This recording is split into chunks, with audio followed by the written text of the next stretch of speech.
विजयदादा. पुढील सूत्रे मी डॉक्टर शरद गायकवाड सरांकडे सुपूर्द करत आहे की त्यांनी लगेचच पेपर रीडिंग या सेशनसाठी सुरुवात करायची आहे. दुबईची टीम लवकरात लवकर इथे पोहोचेल, पण जे भारतीय प्रेझेंटेटर आहेत त्यांनी लगेच पेपर रीडिंगसाठी सुरुवात करावी. Sharad sir please. International mission UAE आणि फुले शाहू आंबेडकर विचार प्रसारक मंडळ भोर यांच्या संयुक्त विद्यमानं आज या दुबई देशामध्ये एकदिवसीय आंतरराष्ट्रीय चर्चासत्र, आंबेडकर विचार महोत्सव आणि बुद्ध विचारांचं संमेलन या ठिकाणी आंतरराष्ट्रीय दर्जाचं संपन्न होत आहे. यातला पहिला विभाग जो आहे या संमेलनाचा, या चर्चासत्राचा, तो म्हणजे पेपर वाचन, पेपर रीडिंग, पेपर प्रेझेंटेशन. या पहिल्या सत्रामध्ये या सत्राचा अध्यक्ष या नात्यानं मी आपल्या सगळ्यांचं मनापासून स्वागत करतो. आणि एकूण 13 जण या ठिकाणी पेपर वाचन करणार आहेत. भारतातील आणि दुबईतील काही निबंध वाचक, त्या विषयाचे तज्ज्ञ प्राध्यापक, संशोधक आपल्यासमोर पेपर प्रेझेंट करीत आहेत. पुन्हा एकदा या चर्चासत्रामध्ये उपस्थित असलेले आपल्या सर्वांचे मार्गदर्शक सन्माननीय डॉक्टर रावसाहेब कसबे सर, सन्माननीय आजच्या संमेलनाचे संमेलनाध्यक्ष आदरणीय उत्तम कांबळे साहेब, फुले शाहू आंबेडकर विचार प्रसारक मंडळ भोरचे अध्यक्ष रोहिदास जाधव, आणि आपणा सर्वांचं मनापासून स्वागत करून आपण पेपर वाचन सत्राला सुरुवात करतो आहे. पहिले निबंध वाचक आहेत Rupesh Karade sir. Doctor Rupesh Karade sir यांना विनंती, आपण येऊन आपल्याकडे वेळ 3 मिनिटांचा वरिष्ठांच्या चर्चेनुसार ठरवण्यात आलेला आहे, तर आपण आपला नाव, निबंधाचं नाव, स्वतःचं नाव आणि निष्कर्ष त्या निबंधाचे आपण सादर करावेत. पेपर वाचन न करता त्याचा सारांश आपण 3 मिनिटामध्ये सादर करायचा आहे. Doctor Rupesh Karade sir. सर्वांना जय भीम. माझं नाव प्राध्यापक डॉक्टर रुपेश नरहरी कराडे, बाबू कला, नाभ वाणिज्य आणि बापा विज्ञान महाविद्यालय दिग्रस, जिल्हा यवतमाळ इथून मी आलेलो आहे. मला या संपूर्ण संमेलन समितीने जो विषय दिलेला आहे तो विषय बुद्धाची करुणा असा विषय होता. या विषयाच्या संदर्भाने तत्त्वज्ञ बुद्धाची करुणा एक आदर्श जीवनवादी तत्त्वप्रणाली असा मी एक टायटल तयार केलेला आहे, शीर्षक तयार केलेलं आहे. पुन्हा एकदा मी शीर्षक सांगतो. तत्त्वज्ञ बुद्धाची करुणा एक आदर्श जीवनवादी तत्त्वप्रणाली या विषयाच्या अंतर्गत मी आपणाशी थोडंसं हितगुज करणार आहे. सारांश म्हटलं तरी 5 मिनिटात होत नाही, म्हणून मी काही निष्कर्षच निवड वाचतो तुमच्यासमोर. तत्त्वज्ञ बुद्धाची करुणा एक आदर्श जीवनवादी तत्त्वप्रणाली. मानवी समाज म्हटल्यानंतर मानवी समाजाची रचना ही कोणत्या ना कोणत्या जीवमूल्यांनी साकार झालेली आहे. या बाबतीत तत्त्वज्ञ बुद्धाने समाजरचनाविषयक काही सिद्धांत मांडलेले आहेत. मानवाची कुटुंब व्यवस्था आणि त्या व्यवस्थेच्या विचाराने किंवा आचाराने घडावी यासाठी काही संकल्पना संकल्पलेल्या आहेत, काही संकल्पना सांगितलेल्या आहेत. त्यामधून जीवनभर समताधिष्ठित विचारसरणीची मांडणी आणि व्यक्ती आणि समाज यांचे परस्पर संबंध कसे मैत्रीभावाचे, करुणाभावाचे, संवेदनशील, प्रज्ञाशील करुणेचे आणि या तत्त्वाचे गतिमान होतील अशी एक प्रकारची भूमिका त्याकडे तत्त्वज्ञ बुद्धाने घेतलेली आहे. बुद्धांचा समाजशास्त्रीय, राज्यशास्त्रीय, अर्थशास्त्रीय, सांस्कृतिक दृष्टिकोन आपल्याला त्यांचे जे त्रिपिटक पुस्तक आहे त्या त्रिपिटक नावाच्या ग्रंथसंपदेतून प्रचंड प्रमाणात आपल्याला उपलब्ध आहे असं आपल्याला दिसते आहे. इतकेच नव्हे तर बौद्ध राष्ट्रांनी जोपासलेल्या त्यांच्या ग्रंथातून व सांस्कृतिक जीवनातून आपल्याला हे सगळं त्रिपिटकाचं जे सार आहे ते आपल्याला पाहायला मिळतं आहे. पण डॉक्टर बाबासाहेब आंबेडकरांनी बुद्ध आणि धम्म स्वतः स्वीकारला आणि लोकांना तो दिला. पुढील पिढ्यांना धम्मचक्र प्रवर्तन करण्याची प्रेरणा दिली. या पाठीमागे सुद्धा हा समाजरचना विषयकसुद्धा दृष्टिकोन आहे असं आपल्याला म्हणता येईल. त्यानंतर आधुनिक मानवी जीवनाच्या इतिहासात तत्त्वज्ञ गौतम बुद्धाने असे अनन्यसाधारण महत्त्व प्राप्त झालेले आहे. जगाच्या तत्त्वज्ञानाच्या इतिहासात जीवनाला सर्वांगीण सौंदर्यपूर्ण करण्यासाठी संपूर्ण आयुष्य झोकून देणारे बुद्ध हे पहिले महापुरुष आहेत. आज जे जागतिक पातळीवर धर्म आहेत आणि खऱ्या धर्माला आणि जीवनाचा आशय प्रदान करणारे तत्त्वज्ञान त्यांनी बुद्धांनी दिलेले आहे. म्हणून बुद्धाचा धम्म हा प्रज्ञा, शील, करुणा या तत्त्वाने अत्यंत समृद्ध झालेला आहे. मानवी जीवन ईश्वर, आत्मा, स्वर्ग, पूर्वजन्म, पुनर्जन्म, कर्मविपाक या जीवनापासून तुटलेल्या काल्पनिक गोष्टींवर उभे न राहता बुद्धाने मानवी जीवन बुद्धिवाद, विवेकवाद, विज्ञानवाद, सदाचार, मानवता, मैत्री, करुणा आणि मानवता या जीवनमूल्याच्या तत्त्वावर उभे केले आहे. याच लोकशाहीवादी मानवतेचा प्रचार प्रसार करण्यासाठी आयुष्याच्या अंतापर्यंत बुद्धाने कष्ट उपसलेले आपल्याला दिसत आहेत. करुणा हे एक धम्माचे अत्यंत महत्त्वाचे अधिष्ठान तत्त्व आहे. करुणा ही बुद्धाच्या धम्माचा आधारस्तंभ आहे, म्हणून ती त्यांनी प्रतिपादन केलेली आहे. मानवी जीवन दुःखाने भरलेले आहे. दुःख हे अंधश्रद्धेतून, व्यक्तिद्वेषातून, जातीवादातून, आर्थिक शोषणातून, सामाजिक शोषणातून, अज्ञानातून, शैक्षणिक अधिकार नाकारल्यातून, शारीरिक व्याधीतून, जन्माधिष्ठित वर्णव्यवस्थेच्या तत्वातून इत्यादी अनेक गोष्टीतून मानवी जीवन निर्माण झालेले आहे. तत्त्वज्ञ बुद्धाने हे त्या काळच्या नगरातील, खेड्यातील लोकजीवन प्रत्यक्ष पाहिलेले आहे. घरोघर जाऊन त्यांनी अनुभवलेलं आहे. शेतकरी कुटुंब रडताना त्यांनी पाहिलेलं आहे. अन्यायग्रस्त लोक हे डोळ्यांनी त्यांनी पाहिलेले आहेत. जाती वर्णाच्या नावावर माणसाला कुणी मदत करीत नाही, त्यामुळे ते व्याकुळलेले आहेत, हे सुद्धा त्यांनी उघड्या डोळ्यांनी पाहिलेलं आहे. जन्माच्या नावाने, जातीच्या नावाने माणसाला वाईट वागवले जाते, याचा प्रत्ययही त्यांना आलेला आहे. मानवी जीवन हे शोषणाखाली भरले जात आहे, ते त्यामधून मुक्त केले पाहिजे. त्याची प्रज्ञा, शील, करुणा तत्वांना आणि त्यांनी जीवनाचे आदर्श मानले पाहिजे. म्हणून प्रत्येक माणसाला करुणाभाव असला पाहिजे, म्हणून त्यांनी करुणा जीवनाच्या केंद्रस्थानी मानलेली आहे. मानवाचा खरा हा जीवनधर्म ठरलेला आहे. मी शेवटचे 3 निष्कर्ष वाचतो आहे की या सर्व निबंधाचा सार आपल्याला सांगता येईल की प्रत्येक मानवाला स्वतःतील दुष्ट भावना त्याग करण्यास लावून प्रेम भावनेला वृद्धिंगन करण्यास लावणारे हे करुणेचे शिक्षण आहे. दुसरा निष्कर्ष आहे, मानवी मनात राग, लोभ, द्वेष, मत्सर, वासना, दृष्टता, करुणा आदी भावना आहेत. त्या सगळ्यांमध्ये करुणा भावनेला सर्वात अधिक महत्त्वाचे स्थान, अनन्यसाधारण स्थान प्राप्त झालेले आहे. करुणा भावना ही आदर्शाची प्रतीक मानली आहे. करुणा ही विश्वातील सर्व दिशांना व्यापणारे तत्त्व आहे, म्हणून ते बुद्धाने स्वीकारलेले दिसते. प्रत्येक मानवाने जरी करुणा भावना अंतकरणात तेवत ठेवली तर सर्व दुःखी, शोषित व्यक्ती, प्राण्यांबद्दल मानवी समाजात दयाभाव निर्माण होईल. त्यामधून यथावकाश प्रयत्नातून सद्गुणांची निर्मिती होईल. मानवतेच्या गुणवत्तेची वाढ होईल. करुणाधारी व्यक्तीला श्रेष्ठत्व प्राप्त होईल.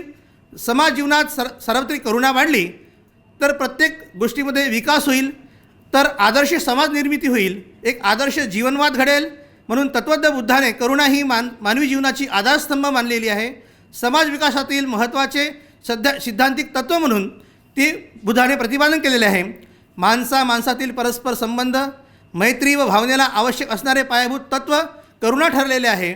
म्हणून बुद्धाची करुणा हे तत्त्व आदर्श जीवनवाद ठरलेलं आहे.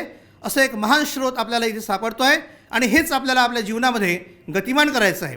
कधी नव्हे की आज आपल्या देशाला आज आदर्श जीवनवादाची गरज आहे. बौद्ध साहित्यानेच करुणेला एक काव्यप्रतिभा म्हणून चिरंतन स्थान प्राप्त करून दिलेलं आहे. तत्त्वप्रतिभा म्हणून किंवा तत्त्वप्रणाली म्हणून गौरव केला आहे. आजच्या मराठी साहित्य सांस्कृतिक जीवनात या करुणा आणि मैत्रीभावाचा विकास करण्याची नैतिक जबाबदारी आजच्या सगळ्या आपल्या प्रतिभावंतांची आहे. धन्यवाद. मी थांबतो. मी माझा वेळ संपला आहे. Thank you. Professor Gordi Jambhulkar. Good morning to the beautiful audience right from India and Dubai. Respected delegates on the dais and off the dais and my dear friends, I am Kumari Goldi Kishore Jambulkar from Shrimati Savitabai Uttam Deshmukh College, Digras District, Yavatmal. My topic for reading is Panchashila, the 5 precepts of Buddhist morality. Most of the religions of the world are based on some fundamental moral principles of good conduct, virtue, and prohibits its followers to do anything which is not good for the welfare of the society as a whole. This fundamental moral principle of good conduct in Buddhism is known as Panchashila. Shila is one of the terms that Buddha adopts from the pre-Buddhist usage, giving his own new meaning to them. That is, its practice that contributes to the establishments of the fundamental necessaries for the complete ethical transformation of the individual, leading ultimately to the liberation from the sufferings.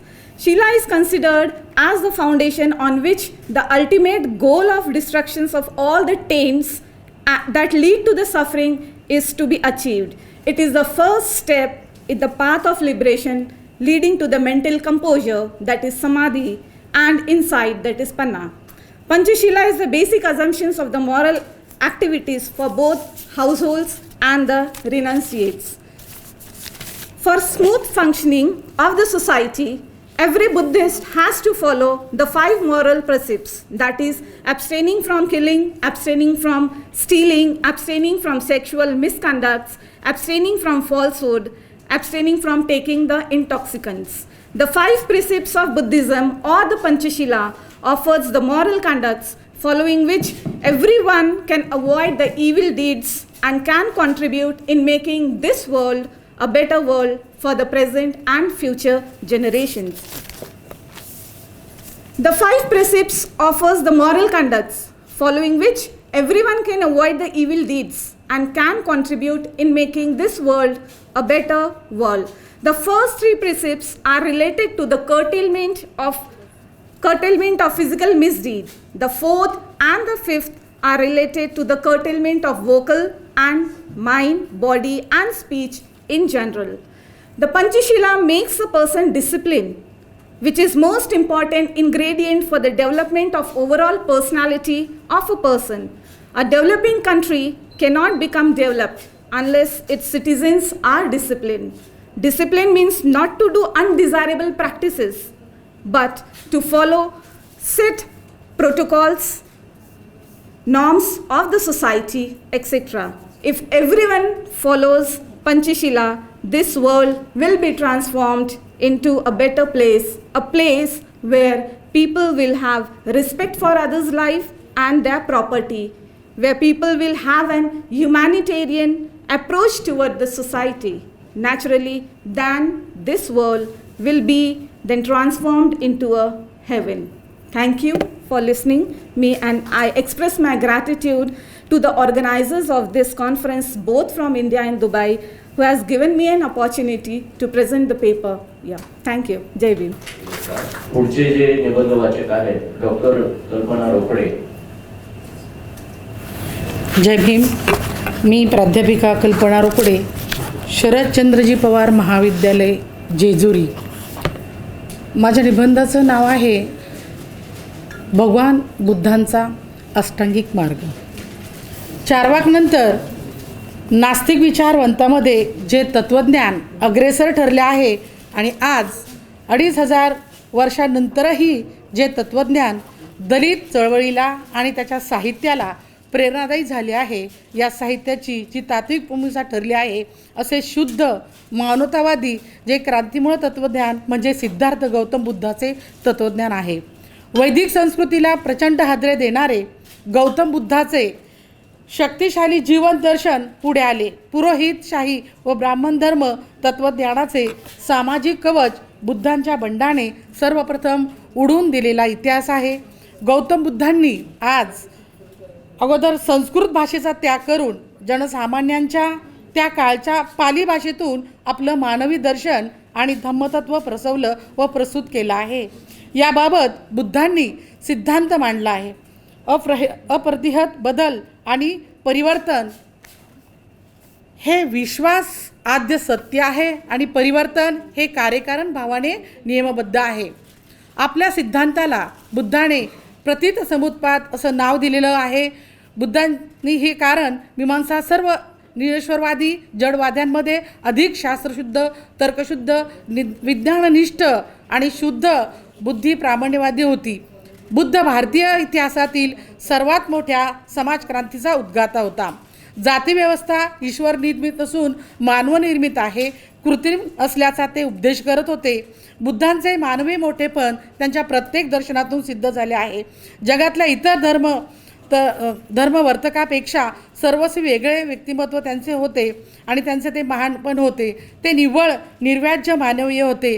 कारण ईसाई धर्माचे प्रवर्तक येशू ख्रिस्ताने स्वतःला ईश्वराचं पुत्र मानलं, ते घोषित केलेलं आहे. तर भगवान बुद्धांनी धम्म, अधम्म व सद्धम्म यामध्ये अष्टांग मार्ग आपल्याला सांगितलेला दिसतो आणि त्यामध्ये 8 मार्ग सांगितलेले आहेत. एक आहे सम्यक दृष्टी, सम्यक संकल्प, सम्यक वाणी, सम्यक कर्मांत, सम्यक आजीविका, सम्यक प्रयत्न, सम्यक वृत्ती आणि सम्यक समाधी. तर यानंतर मी हे जे अष्टांग मार्ग आहेत त्यातला जो काही सारांश आहे तो मी या ठिकाणी सांगण्याचा प्रयत्न करत आहे. तर भगवान बुद्धांचे जे काही विचार आहेत, त्यांचे धर्माबद्दलचे तत्त्व, त्यांचा उपदेश हा सर्व मानव जातीसाठी प्रेरणादायी ठरणारा आहे. ही तत्त्वे आचार विचार आत्मसात केलं तर खरंच मानवी समाजात दुःख राहणार नाही आहे. जगात सुखशांती लाभेल, समानता प्राप्त होईल, सत्याने जग जिंकता येते. माणसाच्या वाईट प्रवृत्तीला जसं काम, क्रोध, मोह, लोभ, माया इत्यादीला आळा बसेल. भगवान बुद्धांनी संसाराचा त्याग करून मानवी मनाचं मूळ, त्याचं दुःख शोधण्याचा प्रयत्न केला, त्यांची शिकवण दिली आणि तप, ध्यान, साधने, समाधीच्या आधारे ज्ञान प्राप्त केले. मानवी समाजातील जी वास्तवता आहे ते विज्ञानाच्या सत्याच्या आधारावर धर्माची रचना केली. शाश्वत मूल्यांच्या आधारे धम्माची शिकवण दिली. मानवी जातीपर्यंत पोहोचण्याचे त्यांनी प्रयत्न केले. मनाला आलेल्या दुःखापासून सुटका कशी करून घ्यावी, ते दुःख कशापासून होते ते नाहीसे करण्यासाठी अष्टांग मार्गांचा त्यांनी अवलंब करण्यास सांगितले आहे.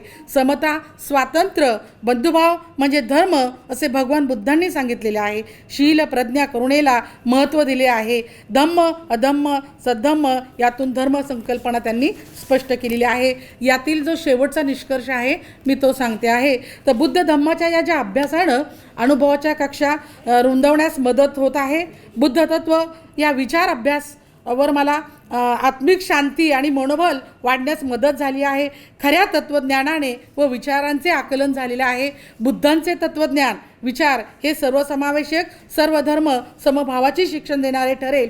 बुद्धांच्या शाश्वत मूल्यामुळे धर्माचा अर्थ, धर्माचे प्रयोजन समजण्यास मदत झाली आहे.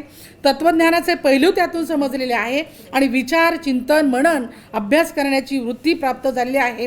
असे अद्वैताची ओळख सदरीबद्धून झाली. अशा या विचारवंताला, तत्त्वव्यक्त्याला, क्रांतिदूतास विनम्र अभिवादन. डॉक्टर बाबासाहेब आंबेडकरांचा हा ग्रंथ वर्तमान, भविष्य व भूतकाळात अतिशय प्रेरणादायी ठरणार आहे. यामुळे बुद्ध धम्म समजण्यास मदत झाली. या महामानवास, क्रांतिदूतास विनम्र अभिवादन. या ठिकाणी माझं संपलेलं आहे भाषण. धन्यवाद सर. पहिलं सत्र हे अतिशय छान पद्धतीने पार पडत आहे. यामध्ये एक गोष्ट राहून गेलेली आहे ती आपण करतो आहोत. डॉक्टर रुपेश कराडे यांचा सत्कार फुलेशाह आंबेडकर विचार प्रसारक मंडळ भोर याचे अध्यक्ष डॉक्टर रोहिदास जाधव यांनी करावा अशी मी त्यांना विनंती करतो. डॉक्टर रोहिदास जाधव. झालं. प्रोफेसर गोल्डी कराडे. प्रोफेसर गोल्डी कराडे. यानंतर doctor Kalpana Rokade.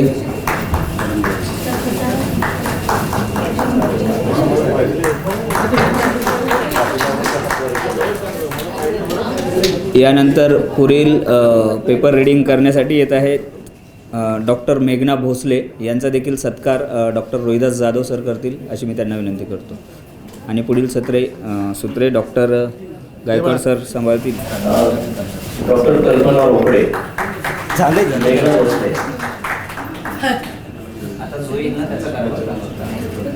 Good morning सर्वांना. सप्रेम जय भीम. मी प्रोफेसर मेघना भोसले, पुणे जिल्हा शिक्षण मंडळाच्या मामासाहेब मोहोळ या महाविद्यालयामध्ये अर्थशास्त्र विभाग प्रमुख म्हणून कार्यरत आहे. माझ्या पेपरचं नाव आहे युद्ध नको बुद्ध हवा. अवघे जग विनाशाच्या उंबरठ्यावर उभे असताना जगभरातले तत्वचिंतक या एकाच विचाराने चिंताक्रांत झालेले आपणास दिसून येतात. की या जगात चाललेल्या सत्ता संघर्षामुळे या पृथ्वीचे भविष्य असणार तरी काय. आणि अशा वेळी मानवतेला वाचवणारा विचार म्हणजे दुसरा तिसरा कुणी नसून विश्वाचा शास्त्र असणारा भगवान बुद्धाचा मानव मुक्तीचा विचार. 2500 वर्षांपासून ज्या महामानवाने या विश्वाला स्वातंत्र्य, समता, बंधुत्व, शांती, अहिंसा याचा संदेश देत माणूस केंद्रस्थानी मानून आपल्या विचारांची पेरणी मनामनांमध्ये केली. आज जग विनाशाच्या उंबरठ्यावर उभे असताना बुद्ध विचारांची गरज या विषयाला पदोपदी जाणवत आहे. युद्धाला पर्यायी शब्द बुद्ध आहे आणि यातूनच त्यांच्या विचारांचे म्हणणे आपल्या सगळ्यांना पटल्याशिवाय राहणार नाही. वर्तमान काळामध्ये जागतिक महासत्ता होण्याच्या स्वार्थापोटी अप्पलपोटेपणाने विकसित राष्ट्रे एकमेकांवर कुरघोडी करण्याच्या नादात विश्वाचे अतोनात नुकसान करताना आपल्याला दिसून येत आहेत. या युद्धाच्या कथा वाचताना जरी रम्य वाटत असल्या तरी त्याचे परिणाम अत्यंत भयंकर असलेले आपल्याला दिसून येते. युद्धखोरीपणामुळे इराक, सिरिया, लिबिया अशी छोटी राष्ट्रे अक्षरशः उद्ध्वस्त झालेली आहेत आणि वांशिक हिंसाचाराने आफ्रिका खंड आजही हैराण आहे. आणि टोळ्याटोळ्यांनी हे वांशिक गट एकमेकांवर बंदूक रोखून मानवजातीचे शिरकाण करत आहे आणि त्यांना शस्त्रास्त्र पुरवणारी ही शस्त्रास्त्र बाजारपेठ आज जगामध्ये मोठ्या प्रमाणात विकसित राष्ट्रांकडे आहे. अमेरिका, चीन, रशिया, इस्रायल, ब्रिटन, कॅनडा यासारखी विकसित राष्ट्र जागतिक बाजारपेठेवर आपलं वर्चस्व प्रस्थापित करण्यासाठी एकमेकांवर कुरघोड्या करताना दिसून येतात. भांडवलशाहीच्या या प्रचार आणि प्रसारासाठी चाललेल्या युद्धांमध्ये सामान्य आणि भारतासारख्या तिसऱ्या जगातील छोटी राष्ट्र मात्र होरपळताना दिसतात, कारण त्यांच्याकडे या विकसित राष्ट्रांवर अवलंबून राहण्याशिवाय कोणताही पर्याय नसतो. कर्ज, संरक्षण आणि गुंतवणूक अशा अनेक गरजांपोटी ही छोटी राष्ट्र या विकसित राष्ट्रांवर अवलंबून असतात आणि त्यापोटीच या विकसित राष्ट्रांची बाजारपेठ म्हणून त्यांना वावरावे लागते. या बाजारपेठेच्या ओझ्यापायी स्वतःचं सार्वभौमत्व आणि अखंडता या श्रीमंत राष्ट्रांच्या पायी आपण सर्वजण अर्पण करत असताना दिसत आहोत. आणि अशा वेळी स्वतःच्या अस्तित्वाची जाणीव बुद्ध आपल्याला करून देतो.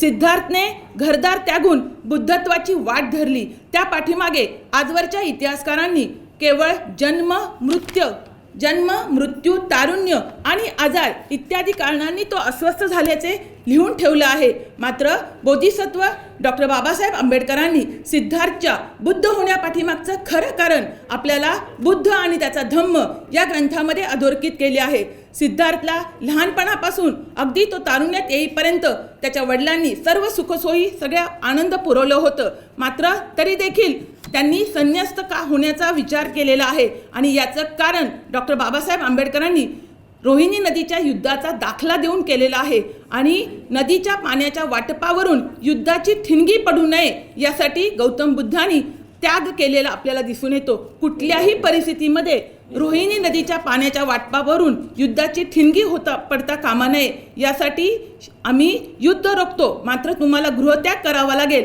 अशी अट बुद्धाला घातली. आणि याच कारणाने सिद्धार्थ गौतमाने गृहत्याग करून बुद्धत्वाची वाट धरली.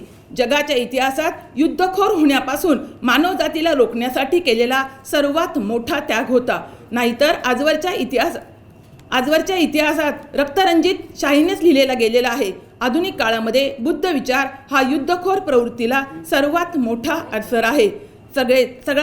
संपूर्ण देश भारताच्या कडे बुद्धाचा देश म्हणून पाहत आहे, कारण विश्व भारताकडे बुद्धाचा देश म्हणून पाहतो. मात्र भारत मात्र या विचारांकडे जाणीवपूर्वक दुर्लक्ष करतो आहे असं वाटत आहे. कारण भारतामध्ये सुरू असलेली सध्याची परिस्थिती पाहता बुद्ध विचार भारताच्या राजकीय, सामाजिक आणि सांस्कृतिक घटकांवरती त्याचे प्राबल्य असलेले दिसून येते. शांती, समता, अहिंसेचा हा देश आज आपल्याला हिंसेच्या अग्नीमध्ये होरपळताना दिसून येतो. जातीय, धार्मिक दंगली, नक्षलवाद, दहशतवाद, बहुसंख्यवादाखाली दबलेले अल्पसंख्याक मानवी हक्कांची पायमल्ली होत असताना आपल्याला दिसून येते. बुद्ध विचारांची भारताला पदोपदी गरज आहे हे जाणवल्याशिवाय राहत नाही. अखंड विश्वालाच एका धाग्यामध्ये गुंफणारा बुद्ध विचार आहे. जगाला युद्धापासून वाचवायचे असेल तर बुद्ध विचार आत्मसात केल्याशिवाय गत्यंतर नाही. सारांश, बुद्ध अहिंसेचा पुरस्कर्ता आहे, मात्र तो टोकाची अहिंसा कधीही मान्य करत नाही, हे देखील आपण अधोरेखित केलं पाहिजे. डॉक्टर बाबासाहेब आंबेडकरांनी आपल्या बुद्ध आणि कार्ल मार्क्स या ग्रंथामध्ये या प्रश्नाचे अतिशय समर्पक असे उत्तर आपल्याला दिलेले आहे.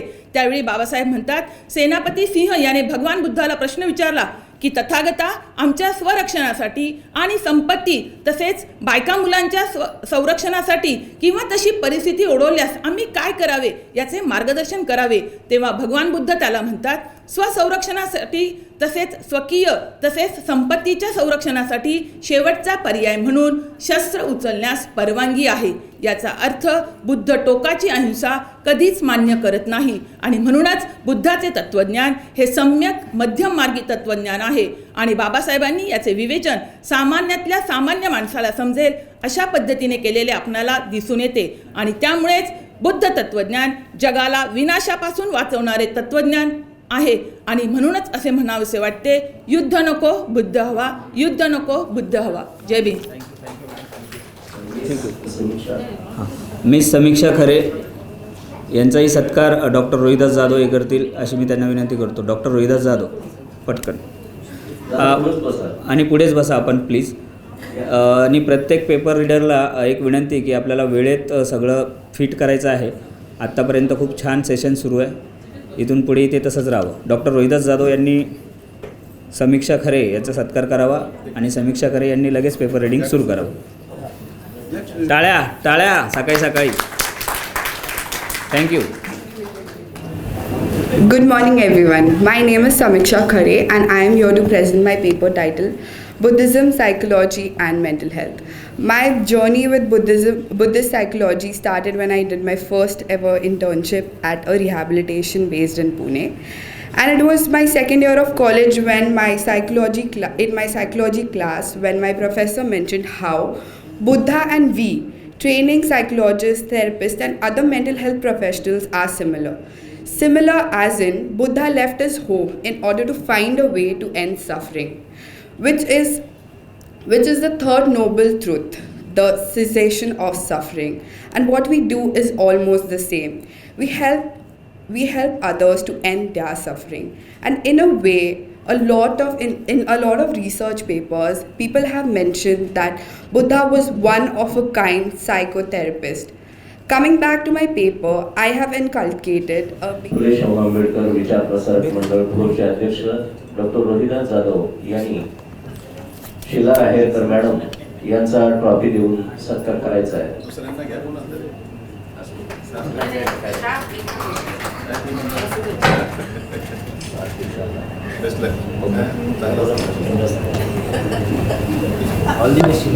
थँक्यू.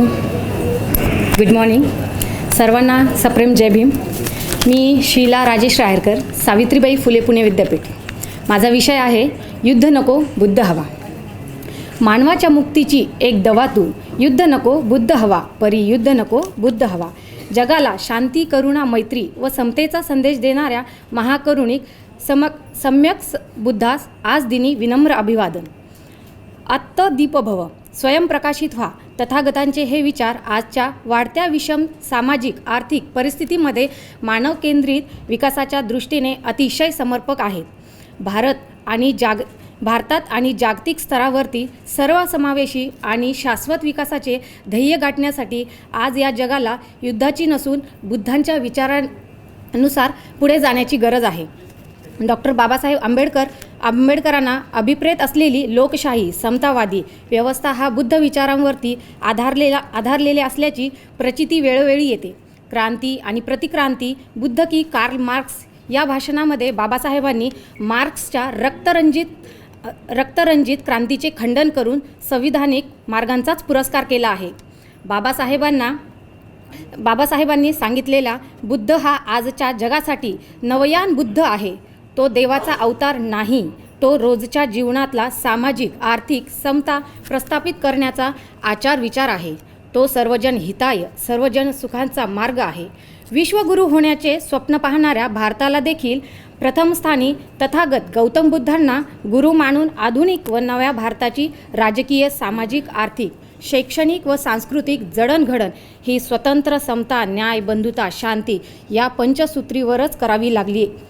तथागताने सांगितलेल्या मैता म्हणजेच मैत्री या सिद्धांतानुसार विश्वबंधुता निर्माण करू शकू आणि स्वाभिमानाने म्हणू शकू या जगाला, युद्ध नको बुद्ध हवा, युद्ध नको बुद्ध हवा.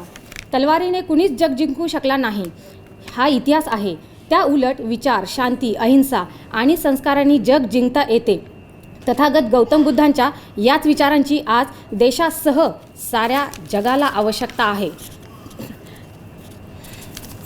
जिथे जिथे वैऱ्याला उत्तर मैत्री आणि प्रेम माणूस नावाच्या जातीधर्मात जन्माला आलेला माणसाचा मानवतावादी, जीवनस्पर्शी व जीवनदायी जगण्याचा हा मूलधार संपूर्ण जगाला अहिंसा, करुणा, मैत्रीचा संदेश देणारी बुद्धांची स्थितप्रज्ञ मूर्ती तोफगोळांचा मारा करून क्षणार्धात ती नासधूस केली जाते. बुद्ध तत्वांची प्रज्ञेची प्राप्ती जगातील कोणतीही व्यक्ती करू शकतो. तिला धर्म, भाषा, प्रांत व जातीची कोणतीही बंधनं आडवे येत नाहीत. मग जगभर पसरलेल्या मानवी दहशतवादाचे मूळ कशात आहे? हा प्रश्न दररोज जगण्याची लढाई लढताना प्रत्येक माणसाला अस्वस्थ करत आहे. पशुहून हिस्त्र झालेला माणूस एकमेकांच्या जीवावर उठला आहे. युद्ध हाच त्याला पर्याय वाटू लागला आहे. द्वेषाला उत्तर द्वेष हेच त्याच्या डोक्यात भिनले आहे. प्रत्येक माणसातील मानव हित जाणणारा आणि मानव धर्म हाच जगात सर्वश्रेष्ठ मानणारा बुद्धांचा शांतीचा सन्मार्ग तो स्वीकारेल का? म्हणून कवी राजेश शांताराम पवार म्हणतात, आकाशाच्या प्रगतीलाही मानवाचे हित कळावे. सज्ज असावे, दक्ष असावे, अस्मितेचे रक्षण करावे. एक मात्र ध्यानी असावे, अणुरेणूमध्ये बुद्धची वसतो, अणुशक्ती ही बुद्धची हसतो. विश्वकल्याणा ठाई ठाई म्हणे, एकच दवा हवी मज बुद्ध नको मज युद्ध हवा. सॉरी युद्ध नको मज बुद्ध हवा, युद्ध नको मज बुद्ध हवा. Sorry.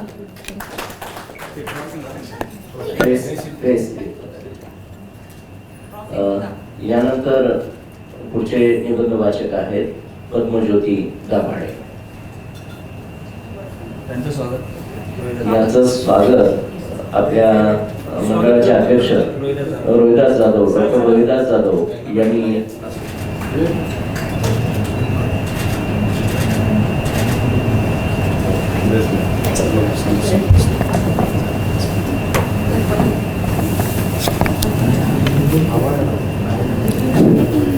A very good morning and a warm Jai Bhim to everyone present here. My name is Padmajyoti Milind Dabhade, and first of all I would like to thank you all for giving me this wonderful opportunity to present my paper on the topic Emperor Ashoka's Dhamma Prasar. So I hope you all are doing well, and without taking any much time, I hope you all are going to read my paper. So I'll just give you a little bit gist of my paper. That Chakravarti Samrat Ashok, who was one of the greatest and unforgettable king of India and entire world, he was the most peaceful, loved and respected rulers of Maurya Empire. So after the battle of Kalinga, after seeing all the dead bodies and the animals after the war, he was devastated, and after that he decided to not to fight any more wars, and he decided peace over wars. So how he converted to Buddhism, and how he went for peace, banned animal cruelties, turned vegetarian, and how he sent his son to spread Buddhism over the world. So these are all the details I have written in my paper, and I invite you all to read it. Thank you so much. यानंतर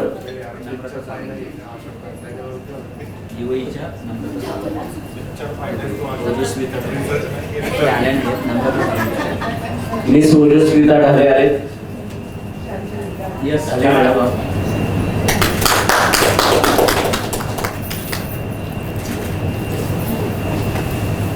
Good morning everyone. My name is Ojaswita Dhale. I am from Dubai, and I am writing a paper on multidimensional approach to healing in Buddhism and psychology. So, Buddhism and positive psychology have influenced the world for the better. Buddhism being one of the oldest philosophies, many philosophers like Immanuel Kant, John Paul Sartre have laid the foundations of psychology through Buddhism. Buddhism lays emphasis on the connection of the mind and the body. In medicinal language, it is called placebo effect. The same importance is given in universal language, where thoughts become things. The mind plays the most important role of building our personality, our health, and our perspective in the broader aspect. Buddha highlighted the importance of cleansing, metta, and restraint for one's own development. This paper aims to recognize the universal language of healing in the mind in different perspectives. Our mind works on impulses, but to lead a life as a bodhisattva, we have to question our fears and our doubts. In the Western cognitive behavioral therapy led by Aaron Beck, it emphasizes on Socratic thinking, which means we have to observe the way we talk to our own self and thus how we talk to others. The Buddhist school of thoughts, along with cognitive behavioral therapy, highlights on the point that our thoughts eventually shape how a situation is reacted with emotionally, psychologically, and physically.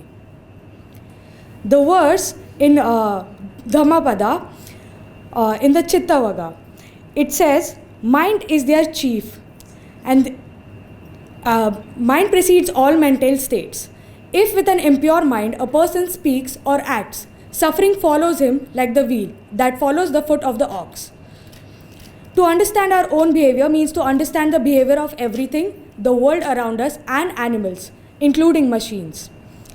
In another chapter of the Dhammapada, it says, neither mother, father, nor any other relative can do one greater good than one's own well-directed mind. So my paper is going to correlate on the philosophy of our own mind and the philosophy of Buddha. Thank you.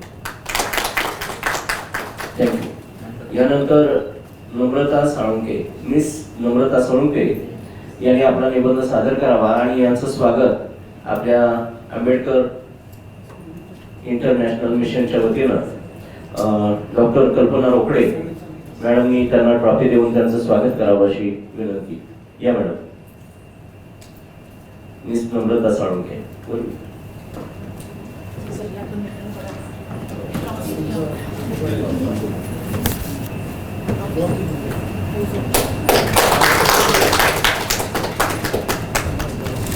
नमो बुद्धाय, जय भीम.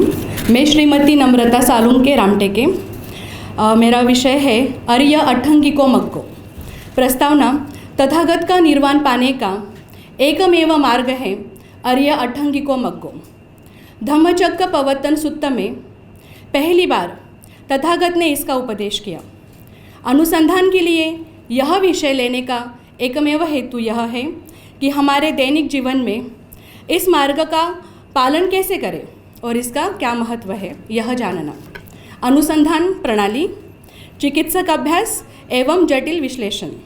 मुख्य विषय: आर्य अठंगिक मार्ग में कुल मिला के 8 विषय हैं. पहला है सम्मादिट्ठी. कतमाच भिक्कवे सम्मादिट्ठी. माने सम्मादिट्ठी क्या है? दुःखे याणं, दुःख समुदय याणं, दुःख निरोध याणं, दुःख निरोध गामणीय पटिपदाय याणं. कुशल और अकुशल को समझना. सम्मादिट्ठी यह समाधि का अंग है. क्या कुशल है और क्या अकुशल है इसकी समझ होना माने ही सम्मादिट्ठी है. दूसरा महत्वपूर्ण अंग है सम्मा संकप्पो. सम्मा संकप्पो क्या है? व्यापाद माने द्वेष, विहिंसा माने दुष्ट कृत्य न करना, और वेखम्म माने त्याग करना. यही है सम्मा संकप्पो. तीसरा है सम्मा वाचा. क्या है सम्मा वाचा? तो मूसा वादा, पिसुणाय वाचा, फरुसाय वाचा, संपफलापा आदि न करना. यही है सम्मा वाचा. इसका भेद समझना, उदाहरण द्वारा इसे समझना, यही इसका उद्देश्य है. चौथा पॉइंट है सम्मा कम्मंतो. शरीर और मन से दुष्कर्म ना हो, जैसे पाणातिपाता, अतिन्नदाना, कामेसु मिष्टाचारा आदि न करना. माने हिंसा, चोरी, व्यभिचार आदि ना करना. लक्ष्यपूर्वक अपने कर्म के प्रति सजग होना. अठांगिक मार्ग का 5वां मुद्दा है सम्मा आजीवो. मिच्छा आजीवो और सम्मा आजीवो आदि का फर्क समझना. हमारे घर में आने वाली कमाई यह ब्लैक मनी ना हो, इसके प्रति सजग होना माने ही सम्मा आजीवो है। छठवां मुद्दा है सम्मा वायामो। अनुप्पणानं कुशलानं, अनुपलानं अकुशलं, uppanaनं कुशलं, अनुप्पणानं कुशलं, uppanaनं कुशलं। माने अकुशल कर्म को बढ़ावा न देना और जो कुशल कर्म है उसे बढ़ावा देना, इसी कसरत को कहा गया है सम्मा वायामो। माने जो अकुशल कर्म मन में उत्पन्न हो चुके हैं उसे बढ़ावा न देना और जो कुशल कर्म उत्पन्न हुए हैं और जो होने वाले हैं उसे सजगता से देखना और यही कसरत करते रहना, इसे कहा है सम्मा वायामो। सातवां है सम्मा सति। सम्मा सति माने क्या है? तो कुशल चित्त की सजगता, इसी को ही सती कहा गया है। और सम्मा सति यह समाधि का एक अंग है। आठवां मुद्दा है सम्मा समाधि। सम्मा समाधि माने क्या? तो कुशल चित्त की एकाग्रता।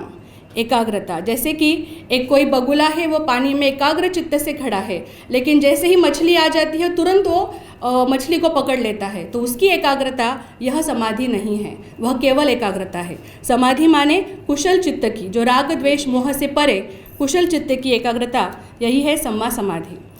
इस पेपर का निरीक्षण यह है कि अरियो अठंगिको मग्गो, यह सील समाधि पहिया इन 3 क्षेत्र में विभाजित है। और आर्य अठंगिको मग्गो, यह उपासक और भिक्खु दोनों के लिए समान मार्ग है। तीसरा, तथागत के सभी उपदेश और सूत्र यह आर्य अठांगिक मार्ग पर निर्भर है।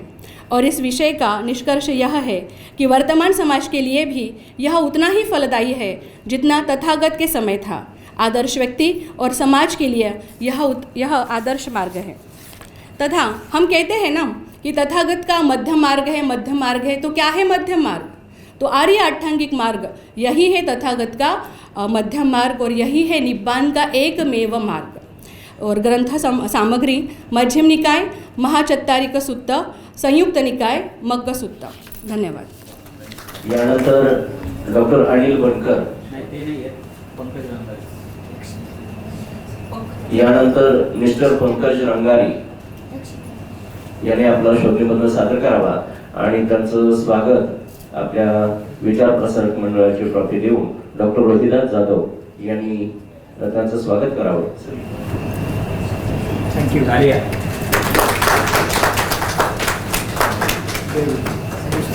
नमो बुद्धाय, जय Bhim.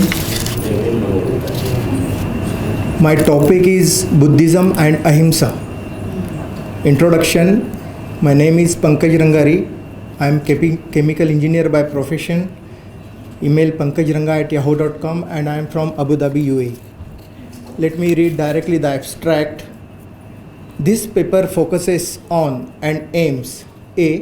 to philosophically analyze Mahatma Gandhi's doctrine of non-violence and to discuss any unavoidable ambiguities involved in it. B.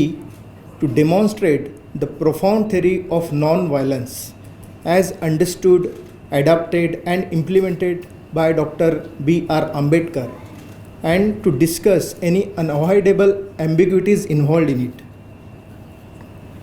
To the land of India, Buddha is not a foreigner. The Buddhism is deeply rooted into the soil of India. To everyone in India, Buddha is known as one who taught ahimsa. This paper studies the Buddhist principle of non-violence. This paper explores and highlights the example of force used in Buddhism. This paper also demonstrates and concludes what Buddhism offers on conflicting issues such as non-killing of animals and meat eating. This paper challenges the Ambedkarite youth and community about their role today in answering such contradictory issues misused by opposition for their own benefits. This paper refers to some of the important concepts and ideas of Ambedkar as expressed in his speeches and writing about non-violence, Buddhism and humanity.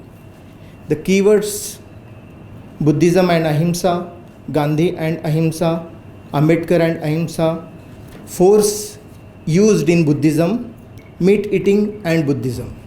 Thank you.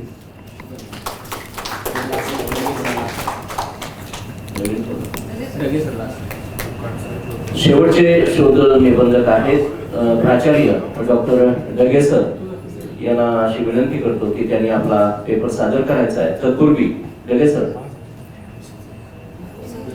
सरांचं स्वागत doctor Rohidas Jadhav यांनी स्मृतिचिन्ह देऊन त्यांचं स्वागत करावं.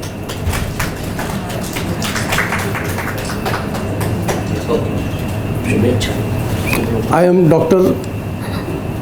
Shivaji Karbari Dhage, Principal Savitribai College of Arts, Commerce and Science College, Pimpal Pisa. I am here with present paper topic on Buddhist word in global context. The article covers the problems of globalization, process impact on Buddhism. Buddhism take into consideration the spirit of type and makes attempt to modernize. Buddhism has been growing as one of the most of inferior elements of cultural landscape in globalization process.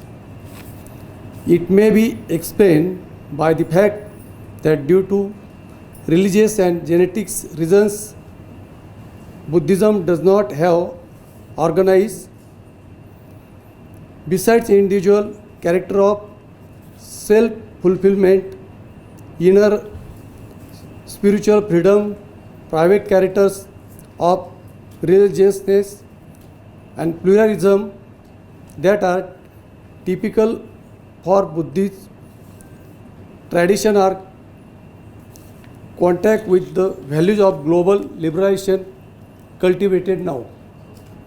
They are human rights and freedoms, ideas of democracy and postmodernism.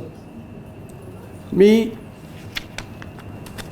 माझ्या ह्या Buddhist word in global कॉन्टॅक्टमध्ये 19च्या संदर्भात त्याला touch दिलेला आहे. त्याच्यामध्ये त्यांनी मी concluding रिमार्क्समध्ये एवढं सांगू इच्छितो का जागतिकीकरणाच्या काळामध्ये सध्याच्या युगात आर्थिक विकास हा मनुष्य जीवनाचा अविभाज्य असा भाग बनलेला आहे आणि आर्थिक विकासाच्या अनुषंगाने सामान्य जनतेच्या प्रगतीला चालना मिळाली तर त्यासाठी वावगे असे काही नाही. राष्ट्राचा विकास हा व्यक्तीच्या विकासावर अवलंबून असतो. मनुष्यामधील समाज हा राष्ट्राची उभारणी करतो. सध्या तसं चित्र आपल्याला दिसून येत नाही. आर्थिक विकासाची काही फळे काही ठराविक लोकांना चाखायला मिळतात, पण माणूस जो सर्वसामान्य माणूस असतो तो मूलभूत गरजा देखील पूर्ण करू शकत नाही. प्रगतीच्या नावावर मनुष्य भौतिक साधन संपत्तीचा गुलाम बनलेला आहे. मनुष्याची आंतरिक प्रगती वृद्धिगत व्हावी व जेणेकरून खऱ्या अर्थाने समाजाच्या प्रगतीला चालना मिळेल या दिशेने प्रयत्न होणाऱ्या काळाची गरज आहे. पण तशा प्रकारची प्रगती पाहायला आपल्याला मिळत नाही आणि या दिशेने कुणी सुद्धा प्रयत्न करण्याचे कुणालाही कुणी त्याविषयी विचार करत नाही आणि त्यामुळं परिणामी मानवी मूल्यांचा ऱ्हास हा झपाट्याने होत आहे. मानवाने जरी तंत्रज्ञान विज्ञान क्षेत्रामध्ये झपाट्याने प्रगती केलेली असली, तो चंद्रावर गेला असेल, मंगळावर मोहिमा काढलेल्या असतील, परंतु नैतिक मूल्यविरहित प्रगती किती झपाट्याने पुढे गेली तरी एक वेळ अशी येईल की मनुष्य व प्राणी यामध्ये काहीच फरक दिसून येणार नाही. अशा निराशाजनक परिस्थितीमध्ये सामाजिकदृष्ट्या स्थिर अर्थव्यवस्थेची आवश्यकता आहे का ज्या अवस्थेमध्ये मनुष्याच्या अत्युच्च नैतिक विकासाला व मानवी मूल्यांना प्राधान्य असेल. बुद्धांच्या विचारावर चालना देणारी प्रगतिशील व्यवस्था आर्थिक विकासाला चालना देणारे असेल, कारण बुद्धाचा विचार हा भौतिक विकासाबरोबर मनुष्याच्या आंतरिक प्रगतीलासुद्धा चालना देणारा असेल. या दृष्टीने गौतम बुद्धांनी 4 गोष्टींविषयी भर दिलेला आहे आणि तेच मी या ठिकाणी कन्क्लुडिंग म्हणून सांगणार आहे. त्यांनी पहिला मुद्दा सार्वत्रिक शिक्षणाला त्यांनी सार्वत्रिक शिक्षणाचा पुरस्कार केलेला आहे. सार्वत्रिक शिक्षणावर त्यांनी भर दिलेला आहे आणि हा भर देताना त्यांनी सांगितलं आहे का शिक्षणाशिवाय प्रगती नाही.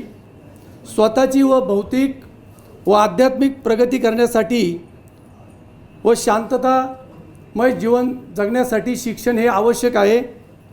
शिक्षणामुळे वैयक्तिक नव्हे तर सामाजिक विकासाला देखील चालना मिळते आणि समाजाच्या निकोप वाढीसाठी शिक्षण हे आवश्यक आहे.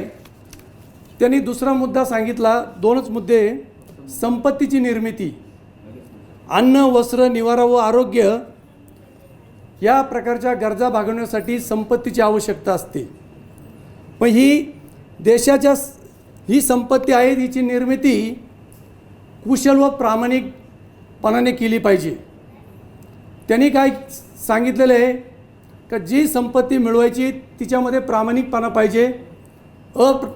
अप्रामाणिकपणे मिळवलेल्या संपत्तीचा त्यांनी समावेश केलेला नाही. त्यांनी दुसरं सांगितले, जी संपत्ती आहे ती सुरक्षित राखली पाहिजे व तिची बचत केली पाहिजे. आणि तिसरं सांगितलं आहे का साधन संपत्तीच्या मर्यादेत राहूनच चांगल्या प्रकारचं जीवन जगलं पाहिजे. याकरता त्यांनी संपत्तीच्या निर्मितीला प्रोत्साहन देताना शेती, व्यापार, पशुपालन, संरक्षण सेवा, शासकीय सेवा, व्यावसायिक सेवा याला महत्त्व दिलं. त्यांनी बचतीला देखील महत्त्व दिलं का लोकांनी बचत केली पाहिजे. पण बचत करताना त्यांनी सांगितलं आहे का तुम्हाला एखादं काम करायचं असेल तर तुम्ही कर्ज देखील काढलं पाहिजे. पण हे कर्ज देखील तुम्ही काय केलं पाहिजे, मर्यादेत ते घेतलं पाहिजे. आणि शेवटचा मुद्दा, संपत्तीचा विनियोग कसा करायचा याविषयी त्यांनी सांगितलेलं आहे का संपत्तीचा विनियोग कशाकरता करायला पाहिजे. तर सगळ्यात महत्त्वाचं ज्या मूलभूत गरजा आहे, अन्न, वस्त्र, निवारा, याकरता संपत्तीचा विनियोग करायला पाहिजे. आईवडिलांचं पालन, त्यांचं पोषण, मुले या संदर्भात संपत्तीचा विनियोग केला पाहिजे. आजारपणाच्या काळात किंवा एखाद्या कठीण परिस्थितीमध्ये सुद्धा संपत्तीचा विनियोग केला पाहिजे. दानधर्म केला पाहिजे. आपल्याला जेवढी संपत्ती मिळाली त्या संपत्तीपैकी काही भाग आपल्या संपत्तीचा हा दानधर्म केला पाहिजे. राज्याचे जे कर आहे ते वेळेत भरले पाहिजे आणि कुणाच्या स्मृतीप्रित्यर्थ त्याचं जतन केलं पाहिजे, त्याकरता खर्च केला पाहिजे. नातेवाईक आणि अभ्यागतासाठी खर्च केला पाहिजे. म्हणजे अशा प्रकारे संपत्तीचा विनियोग केला पाहिजे. हे बुद्धांनी सांगितलेलं आहे आणि हे विचार आपल्याला पुढे न्यायचे आहे. या ठिकाणी मला संयोजकांनी वेळ दिला त्याबद्दल मी त्यांचा आभार मानतो आणि धन्यवाद. प्रथम सत्राच्या शेवटाकडे आपण वळत आहोत. यानंतर मी डॉक्टर शरद गायकवाड सरांना विनंती करतो की त्यांनी अध्यक्षीय समारोप करावा. तत्पूर्वी त्यांचं स्वागत mister Pankaj Rangari, Ambedkar International mission हे करतील, मी अशी त्यांना विनंती करतो. डॉक्टर शरद गायकवाड सरांचा सत्कार पंकज रंगारी सर करतात. सर्वांनी टाळ्या वाजवून स्वागत करायचं.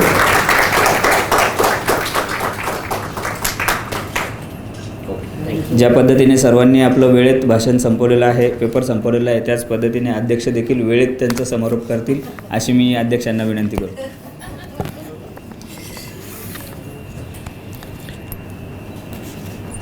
आंबेडकर इंटरनॅशनल मिशन UAE आणि फुले शाहू आंबेडकर विचार प्रसारक मंडळ भोर, पुणे, महाराष्ट्र, इंडिया यांच्या संयुक्त विद्यमानं आज दुबईमध्ये आंतरराष्ट्रीय चर्चासत्र आणि विचार संमेलन या ठिकाणी संपन्न होत आहे. या संमेलनाचे संमेलनाध्यक्ष माननीय उत्तम कांबळे साहेब, या संमेलनाचे उद्घाटक ज्येष्ठ विचारवंत आमचे मार्गदर्शक गुरुवर्य डॉक्टर रावसाहेब कसबे सर, विचार प्रसारक मंडळाचे अध्यक्ष आमचे सन्मित्र डॉक्टर रोहिदास जाधव, संयोजक अंबादास थोरात आणि आपण सर्वांना मैत्रीपूर्ण जय भीम, नमो बुद्धाय. आज या पहिल्या सत्रामध्ये जे शोधनिबंध सादर झाले यामध्ये doctor Rupesh Karade, professor Goldi Jambhulkar, doctor Kalpana Rokade, doctor मेघना Bhosale, miss Samiksha Khare, Sheela Raherkar, Padmajyoti Dabhade, miss Ojaswita Dhale, miss Namrata Salunke आणि मिस्टर पंकज रंगारी, प्राचार्य डॉक्टर शिवाजीराव ढगे या 10 जणांनी आपले शोधनिबंध सादर केलेले आहेत. बुद्ध तत्त्वज्ञान आणि बाबासाहेबांचं आंबेडकरी तत्त्वज्ञान याच्यावर सर्वांगीण अशा पद्धतीचा प्रकाशझोत टाकण्याचं काम या शोधनिबंधाच्या माध्यमातून झालेलं आहे. या सगळ्यांच्या शोधनिबंधावर भाष्य करण्यापेक्षा बुद्धाच्या संबंधानं आज आपण एकत्र आलेलो आहोत जागतिक स्तरावर आणि म्हणून बोधी प्राप्त झालेला तो बोधिसत्व म्हणजे सर्वोच्च ज्ञानप्राप्ती ज्या महामानवाला झाली ते सिद्धार्थ गौतम बुद्ध सम्यक संबुद्ध यांच्या विचारांचा प्रभाव हा गेली 2500 वर्ष केवळ भारतात नव्हे, आशिया खंडात नव्हे तर संपूर्ण जगावर मोठ्या पद्धतीचा किंवा ज्याला आपण प्रभावी आणि परिणामकारक असा प्रभाव हा गौतम बुद्धांचा संपूर्ण जगावर आपल्याला दिसून येतो. त्रिसरण, पंचशील, आर्यसत्य, अष्टांगिक मार्ग आणि पारमिता या संबंधानं बुद्ध तत्त्वज्ञान हे जगानं अंगीकारलेलं आहे. आपल्या विचारकार्य तत्त्वज्ञानानं संपूर्ण जगाला कवेत घेणारं एक महान व्यक्तिमत्व म्हणजे सिद्धार्थ गौतम बुद्ध आहेत. प्रेषित आणि इतर असं काही नसताना स्वतः हाडामांसाचा जिवंत गोळा माणूस असताना किती उच्च पातळीवरचा आदर्श जगासमोर निर्माण होऊ शकतो, माणूस म्हणून आपण किती उंचीवर जाऊ शकतो, अत्यंत दुर्मिळ अशा पद्धतीचं एक महान व्यक्तिमत्व हे आपल्याला गौतम बुद्धांच्या निमित्तानं दिसून येतं. एकूण 80 वर्षांचं आयुष्य बुद्धांना लाभलं. त्यातले 45 वर्ष ही त्यांनी भटकंती करून जे त्यांना ज्ञानप्राप्ती झाली त्या ज्ञानप्राप्तीचा प्रसार आणि प्रचार करण्यासाठी त्यांनी आयुष्यातील 45 वर्ष ही अथकपणे सत्कारणी लावलेली आहेत भटकंती आणि प्रबोधनासाठी. जीवनाचं विशिष्ट ध्येय उद्दिष्ट माणूस जीवन का जगतो तर ते ध्येय आहे, उद्दिष्ट आहे आणि त्या उद्दिष्टपूर्तीसाठी म्हणून माणूस आयुष्यभर काम करत राहतो, जीवन जगत राहतो. जीवनाचं एक काहीतरी तत्त्वज्ञान आहे, उद्दिष्ट आहे, ध्येय आहे, एम आहे आणि हे ध्येय उद्दिष्ट ज्यांनी साध्य केलं, खऱ्या अर्थाने साध्य केलं, जे सत्यापर्यंत जाऊन पोहोचले, सत्याप्रमाणे तथ्यापर्यंत जाऊन पोहोचले म्हणून त्यांना तथागत असं आपण म्हणतो. जो सत्य जाणतो, जो तथ्य जाणतो तो तथागत. या अर्थानं तथागत गौतम बुद्ध हे जगाला आदर्श असं व्यक्तिमत्व आपल्याला दिसून येतं. बुद्धांचं वेगळेपण तत्त्वज्ञानाचं काय आहे? इहलौकिक आणि पारलौकिक बाबींवर चर्चा करत त्यांनी वेळ घालवला नाही. स्वर्ग, नरक, आत्मा, परमात्मा, पाप, पुण्य यांच्यावर भाष्य करत वेळ घालवण्यापेक्षा भूतलावर माणूस जो आहे, माणुसकी आणि मानवतावाद या त्रिसूत्रीवर आधारित त्यांनी भाष्य केलं. आपल्याला ज्ञान जे प्राप्त झालं ते जगाच्या उद्धारासाठी संपूर्ण आयुष्यभर ते भटकंती करून सांगण्याचं काम हे सिद्धार्थ गौतम बुद्ध यांनी केलं. बुद्धांचं आणखीन एक वैशिष्ट्य, मी मराठी भाषेचा विद्यार्थी म्हणून मातृभाषेतून त्या काळातल्या पाली भाषेचा वापर करून सर्वसामान्यांना समजेल आणि त्यांचं प्रबोधन होईल, परिवर्तन होईल, त्यांच्यात जागृती येईल, अतद्दीप भव हा संदेश बुद्धांनी जो दिला तो पाली भाषेतून दिला. आणि पाली ही त्या काळची बोलीभाषा आहे, मातृभाषा आहे आणि संपूर्ण आशिया खंडावर, भारत देशावर बुद्ध तत्त्वज्ञानानं हजारो वर्षांपासून एक प्रभाव आणि परिणाम चांगल्या पद्धतीचा दाखवून दिलेला आहे. बुद्धाच्या विचारकार्य तत्त्वज्ञानाचा प्रभाव आणि परिणाम भागवत संप्रदाय ज्याला म्हणतो आपण, वारकरी संप्रदाय महाराष्ट्रात ज्याला म्हणतो, ज्ञानेश्वर ते तुकाराम ही भगवी पताका खांद्यावर घेऊन अहिंसेचा जो मार्ग या संतांनी दाखवला, संत साहित्य, पंत साहित्य आणि तंत साहित्य या 2500 वर्षांच्या पासून गौतम बुद्धांचा प्रभाव आणि परिणाम या संत साहित्यावर, पंत साहित्यावर आणि तंत साहित्यावर आपल्याला दिसून येतो. आणि म्हणूनच खऱ्या अर्थानं बुद्ध जो आहे तो माणूस आहे. आणि माणूस म्हणून त्यांनी जे काम केलेलं आहे ते सिद्धार्थापासून गौतमापासून बुद्ध बनण्यापर्यंतची जी प्रक्रिया आहे त्याच्यामध्ये त्यांनी घेतलेले खडतर परिश्रम आणि त्यांना मानवाचा महामानव ही होण्याची जी प्रक्रिया आहे त्यामध्ये बुद्ध तत्त्वज्ञान लपल्याचं आपल्याला दिसून येतं. त्यांचं घराणं हे शेतकरी घराणं आहे. शुद्धोधन राजा जो आहे तो बैल आणि शेती कृषीप्रधान देश आहे. आणि अशा या कृषीप्रधान देशामध्ये बैल आणि शेती यांचं महत्त्व आज भारतामध्ये विशेषतः गोहत्या याच्या संबंधी चर्चा होते. परंतु बैल जर शेतीला मिळाला नाही, कारण तंत्रज्ञान अलीकडं अवगत झालं, विकसित झालं, परंतु बैलच नसेल, गायी नसेल तर बैल नसेल, आणि बैल नसेल तर शेती होऊ शकत नाही. आणि शेती जर पिकली नाही तर हा मनुष्यजीव टिकणार नाही, जगणार नाही. त्याच्या मुळाशी हा प्राणी आहे. आणि म्हणून गोहत्याच्या संबंधातला पहिला उद्घोष आणि ती भूमिका ही 2500 वर्षापूर्वी गौतम बुद्धांनी घेतल्याचं आपल्याला दिसून येतं. बुद्ध तत्त्वज्ञान ह्या सगळ्या शोधनिबंधातून पण आपण ऐकलं, मध्यम मार्ग, टोकाचा असा मार्ग न स्वीकारता प्रत्येक बाबतीमध्ये मी सांगतो म्हणून ते खरं आहे असं नाही, तर तुम्ही तुमच्या सतत विवेक बुद्धीला त्याच्यावर घासून पुसून तुम्हाला ते जर पटलं तर ते स्वीकारा. इतकं अभिव्यक्ती स्वातंत्र्य भारतीय संविधानाच्या कलम 119 अबकड अन्वये जसं व्यक्ती स्वातंत्र्य बाबासाहेबांनी घटनेनं आपल्याला दिलं, तशा पद्धतीचं व्यक्ती स्वातंत्र्य 2500 वर्षांपूर्वी सिद्धार्थ गौतम बुद्ध यांनी आपल्याला दिलेला आहे. आणि म्हणून प्रज्ञाशील करुणा हा जो ही त्यांच्या जीवनाची त्रिसूत्री आहे. भारतीय संस्कृतीवर आणि भारतीय राज्यघटनेवर या बुद्ध तत्त्वज्ञानाचा प्रभाव आणि परिणाम आपल्याला मोठ्या प्रमाणात दिसतो. आणि म्हणून निष्कर्ष वजा सांगत असताना किंवा या माझ्या शोधनिबंधाचं पेपर वाचनाचा समारोप करताना एकच त्याचा एका ओळीत सांगता येईल असं की माणुसकी आणि मानवतावादाचा उद्घोष करणारा, संपूर्ण जगावर प्रभावशाली व्यक्तिमत्व, प्रभाव टाकणारा एक व्यक्तिमत्व, एक महामानव म्हणजे सिद्धार्थ गौतम बुद्ध. आज जगाला युद्धाची नव्हे तर बुद्धाची गरज आहे. हे केवळ अलंकारिक वाक्य नसून वास्तवात त्याची खरोखर गरज आहे. आणि म्हणून जगाला बुद्धाची शांती आणि भीमाची क्रांती हीच तारू शकते. हा या शोधनिबंध सत्राचा अंतिम इशारा आहे किंवा संदेश आहे. बुद्धाची शांती आणि भीमाची क्रांती हेच आपण सार घेऊया आणि बुद्ध तत्त्वज्ञानानं संपूर्ण जग अधिक कसं विकसित होईल, माणुसकी आणि मानवतावादाचा कसा प्रसार प्रचार होईल याच्यासाठी आपण आपल्या आयुष्यातील वेळ, बुद्धी, हुनर, कौशल्य खर्च करूया. तोच खरा बुद्धाला अभिप्रेत असा सम्यक संबुद्धाला वंदन नमन केल्याचा एक भाग होईल. आणि म्हणून सर्वांना पुन्हा एकदा मैत्रीपूर्ण जय भीम, नमो बुद्धाय. नाव वी आर स्टार्टिंग 2-3 गोष्टी इंडियाच्या टीमला आणि UAEच्या टीमला. There will be other state people also there, other nationality people also there. So we will make this session language म्हणजे आपण जे म्हणतो ना की भाषा ही इम्प्रेस करण्यासाठी नाही तर ती एक्सप्रेस करण्यासाठी असावी.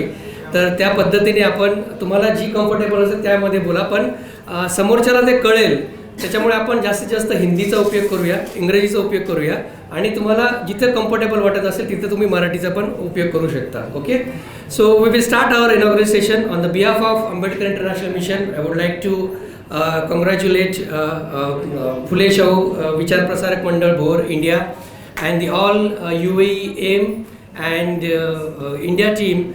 This is very हा खूपच म्हणजे असा एक ऐतिहासिक क्षण आहे की ज्याच्यामध्ये आपण आत्तापर्यंत ट्रॅडिशनल वेमध्ये कार्यक्रम करत होतो, पण एक विचाराचा महोत्सव जसं की आपण एक एन्काउंटर करतोय, light of festival of lights, it's like a festival of thoughts. एक विचाराचं संमेलन इथे घडून आणतोय आणि याचं फलित आपल्याला या पुढच्या काही सेशनमध्ये जे काही आउटपुट येतील, जिथे आज खूप चांगले रिसर्च पेपर प्रेझेंट झाले, त्या रिसर्च पेपरचं काय आउटपुट आहे त्याला आपण एक प्रॉपर फॉर्ममध्ये कसं पब्लिश करता येईल, त्याची बुक्स कशी बनवता येईल, तर ह्या सगळ्या गोष्टी आपण डिस्कस करणार आहोत. खूप चांगला कार्यक्रम आहे. मी कार्यक्रमाची प्रस्तावना तुम्हाला सांगतो. रिसर्च पेपर का प्रेजेंटेशन वी ऑलरेडी डन, हमारा रिसर्च पेपर का प्रेजेंटेशन हो चुका है. उसके बाद इनॉग्रल सेशन होगा. हमारे जो मुख्य अतिथि है जो इंडिया से आए हैं साहित्यिक है, विचारवंत है और उन्होंने बहुत सारी किताबें लिखी है। रावसाहेब कस्बे सर है, उत्तम कांबळे सर है, हमारे इंटरनेशनल स्पीकर डॉक्टर पॉल है, उसके बाद प्रीति कदम है जो वुमेन एम्पावरमेंट पे काफ़ी काम कर चुकी है और वो अपने विचार यहाँ पर रखेगी। इंडिया से भी बहुत सारे लोग हैं, specially thanks to Abbas Saheb. So Abbas he took all the efforts to make this event successful. So I will not take your much time and then we will start with our Vandana. So I request Sharda Tai and the team, so we'll proceed with the chief guest. I will request Raosaheb Kasbe sir आणि उत्तम Kamble sir आपण वंदनेला सुरुवात करूया.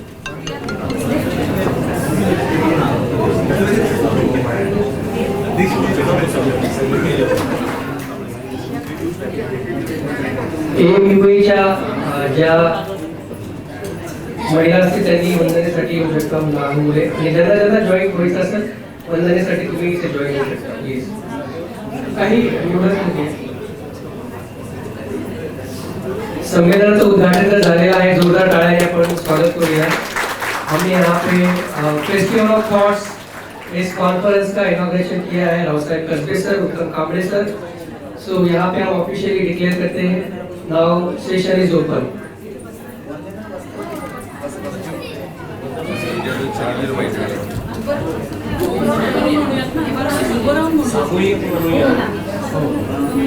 आपण सामूहिक वंदना घेऊया.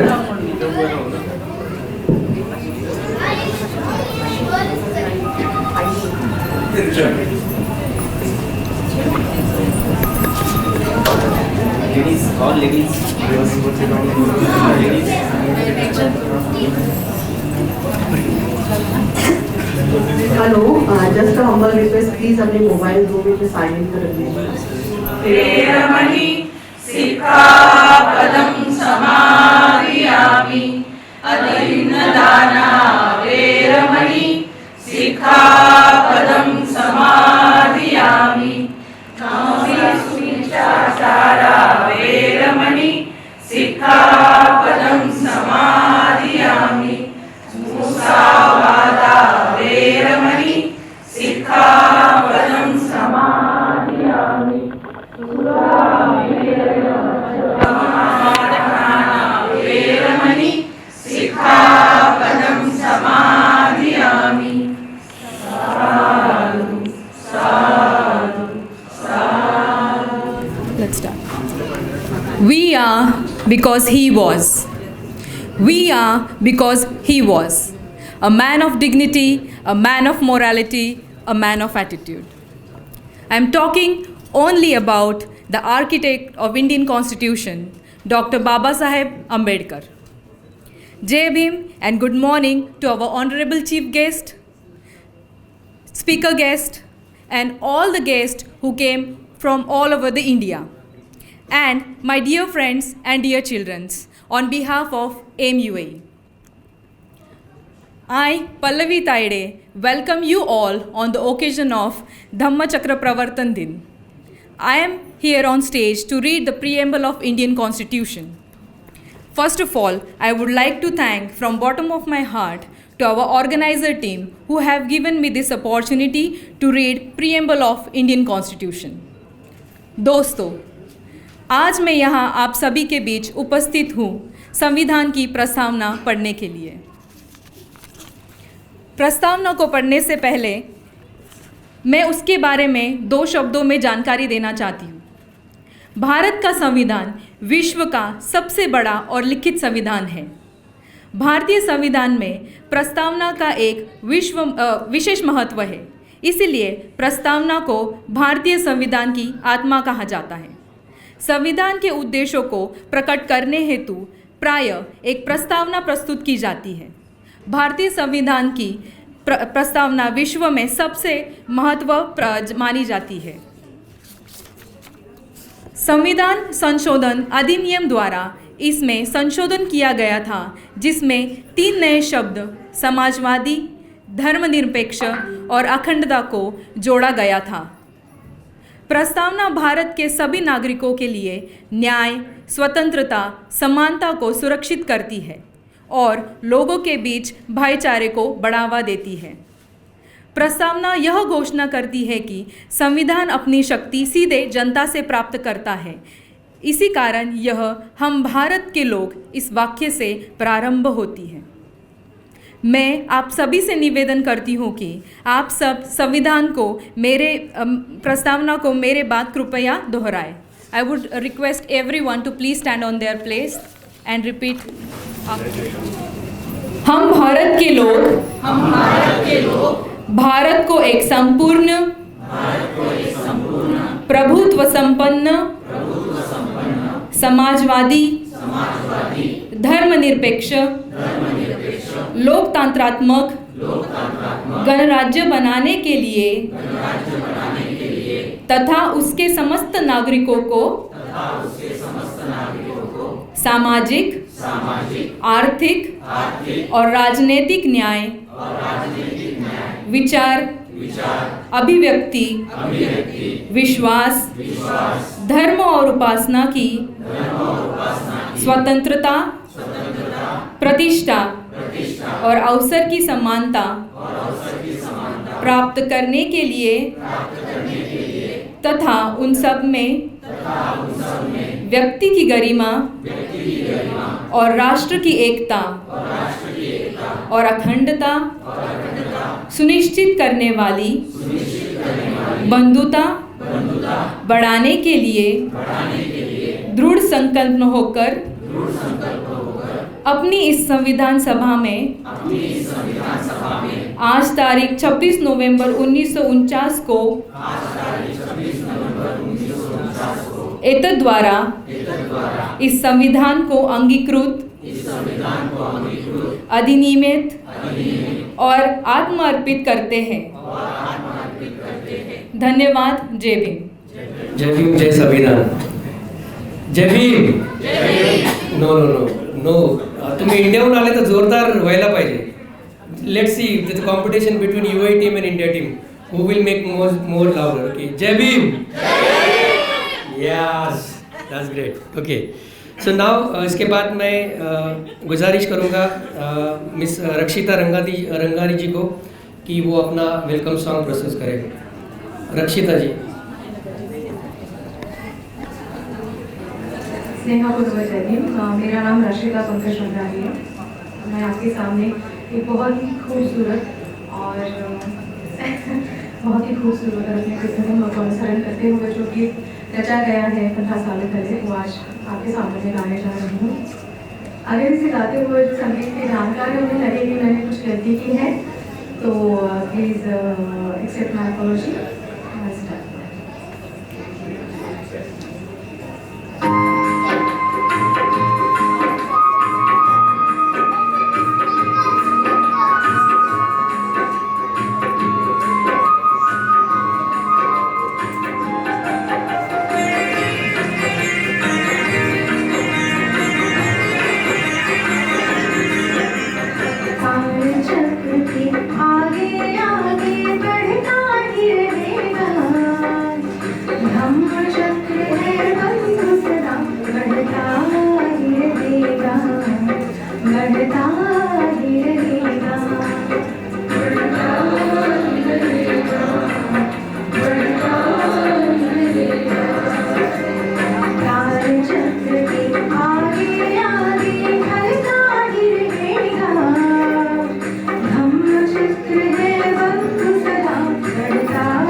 ज्यावेळेस शाहीर किंवा एखादे आर्टिस्ट परफॉर्म करतात, म्हणजे त्यांची 10 भाषणं आणि यांचा एक पोवाडा, तर आपले काही विद्यार्थी जे आहेत या इथल्या शाळेमध्ये शिकतायत आणि आपली संस्कृती कशी जपतायत त्याचा एक उदाहरण इथे देण्याचा आम्ही प्रयत्न करतो युवाई टीमकडून. तो मुक्ता आणि माही आपले एक परफॉर्मन्स इथे देणार आहेत. होप तुम्हाला सगळ्यांना ते आवडेल. सो आय रिक्वेस्ट मुक्ता आणि Mahi to start a performance.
यानंतर आपण आपल्या पाहुण्यांना इथे आमंत्रित करतो. We are calling our chief guest, chairperson and the guest of honor. So I would like to request I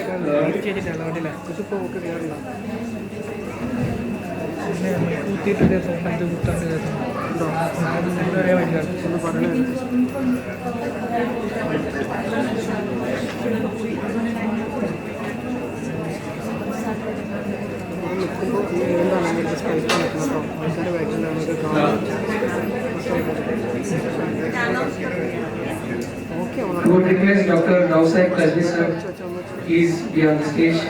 Please have a big round of applause for Dr. Raosaheb Kasbe sir. Other Sir Uttam Kamble sir, Manisha Jagtap,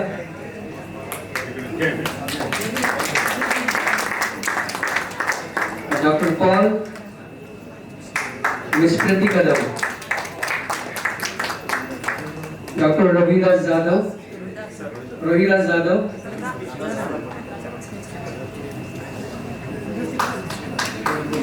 Mr. Abbas Thora.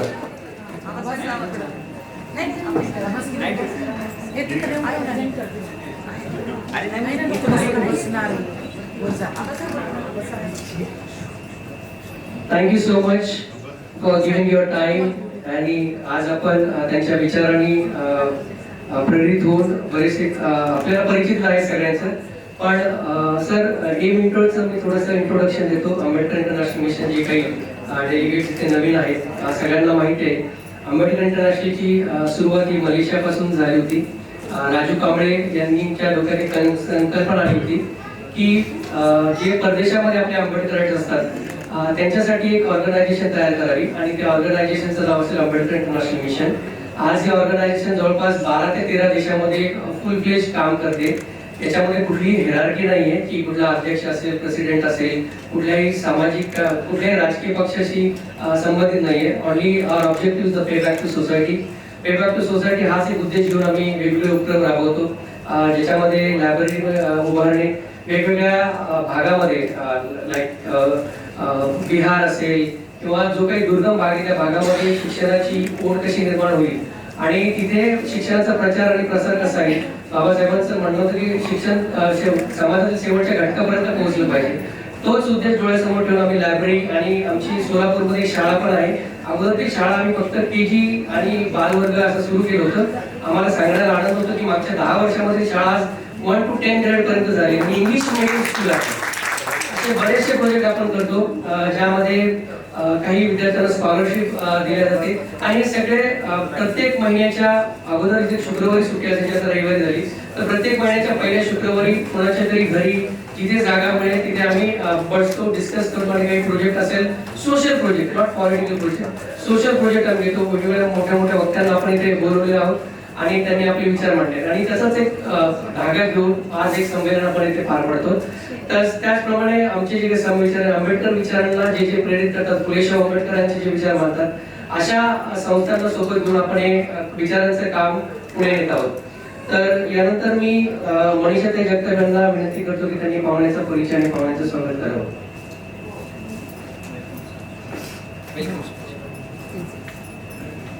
Thank you very much. It's a pleasure to be here and stand in front of you all. And I thank the organizer for giving me this opportunity. Our guest, chief guest, guest of honor, all the organizing committee and all the delegates present here. Supreme Jai Bhim.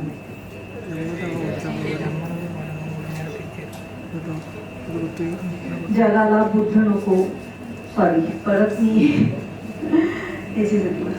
Anyways, जगाला युद्ध नको बुद्ध हवा, एक शांतीचा संदेश घेऊन ही जी काही संकल्पना आहे सर्वदूर बुद्धाचं विचार नेण्याची, बुद्धाचा प्रचार करण्याची, ही संकल्पना घेऊन जे सगळेजण एफर्ट्स घेत आहेत, it's really creditable and hats off to all.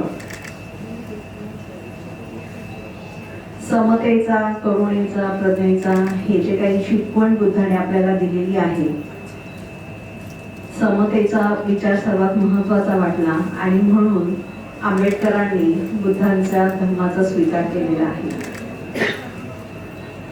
जगभरामध्ये इतिहास साक्षी आहे की कुठलेच गोष्ट ही युद्धाने साध्य झालेली नाहीये. अनेक युद्ध झालेले आहेत परंतु त्याच्यामध्ये the end result is always the sorrow, sadness. कारण युद्धामुळे अनेक हानी होते, माणसांची होते, प्रॉपर्टीची होते, सगळ्याच गोष्टींची होत असते आणि ते कितीही युद्ध जिंकले तरी त्याचं एंड प्रॉडक्ट हे सॅटिस्फॅक्शन नाही राहत, समाधान नाही राहत, आनंद मिळणारा नाही राहत. आणि त्यामुळे बुद्धाने आयुष्यभरामध्ये त्यांनी जे काही करून बघितलं, जप केलं, तप केले, उपासी राहून बघितलं, परंतु या सगळ्यांचं दुःख हरण करणारा जो काही मार्ग असेल तो कुठल्या ह्याच्यामधून न मिळता तो केवळ शांतीने, करुणेने आणि विपश्यनेने होत असतो. आणि आता जगभरामध्ये विपश्यना घेऊन लोक शांती करता किंवा एक पीस ऑफ माइंड करता मेडिटेशन करणं सुरू केलेलं आहे. आणि असाच संदेश घेऊन आपण जगभरामध्ये बुद्ध कसा पसरू शकतो हे कार्य या संस्थांमधून आपण करणार आहोत. आणि या कार्याकरता झटणारे सर्व जे काही कार्यकर्ते आहेत, जे काही साधक आहेत की जे हा विचार घेऊन एवढे कष्ट घेतात ऑर्गनाईज करायकरता, I am sure the organisers team, the core team who has really given their time, their efforts to organize this organization in such a well-mannered way that it's really creditable. And I'm thankful and I hope by the end of the day, with all the thoughts that have been given by everyone, will be helpful and give a good memories with the end of this organization and this conference. Thank you very much, and I welcome everyone for this conference. Thank you.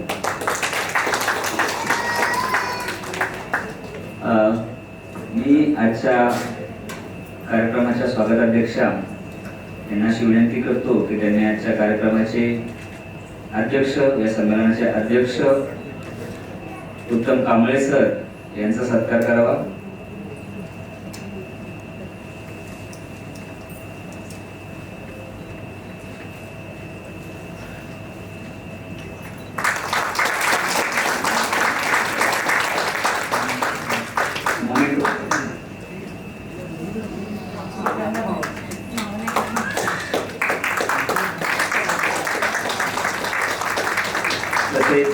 आजच्या कार्यक्रमाचे, आजच्या संमेलनाचे उद्घाटक doctor Raosaheb Kasbe यांचा देखील सत्कार Manisha Jagtap madam करत आहेत.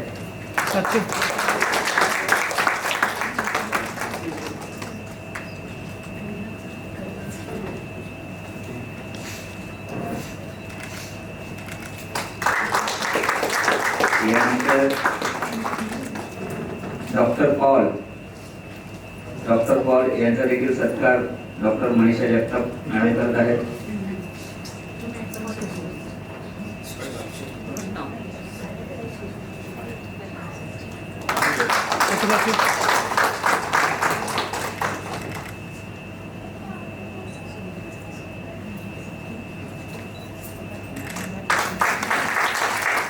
यानंतर डॉक्टर प्रीती कदम मॅडमचा सत्कार देखील, सॉरी मॅडम डॉक्टर नाही आहेत असं त्यांनी मला आता सुचवलंय, बट तरी आमच्यासाठी ते डॉक्टरच आहेत. तर डॉक्टर मनीषा जगताप यांचं स्वागत करत आहे.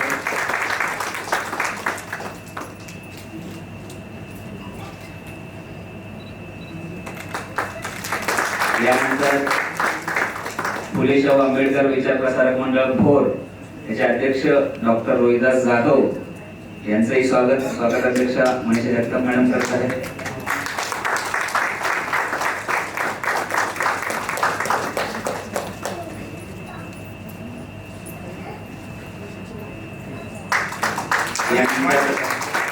मंचावर मी आमंत्रित करत आहे आंबेडकर इंटरनॅशनल मिशनचे कोऑर्डिनेटर डॉक्टर अनिल बनकर यांचं देखील स्वागताध्यक्षा मनीषा जगताप करत आहेत.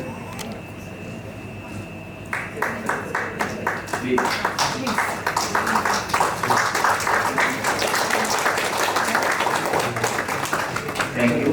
आणि पुढील सूत्र मी डॉक्टर अनिल बनकर यांच्याकडे सोबत आहे. या संमेलनाच्या स्वागताध्यक्ष माननीय डॉक्टर मनीषा जगताप यांचाही सन्मान या ठिकाणी आदरणीय डॉक्टर रावसाहेब कसबे, डॉक्टर मंगल सर आणि संमेलनाध्यक्ष उत्तम कांबळे सर यांनी करावा, मी त्यांना तशी नम्र विनंती करतो.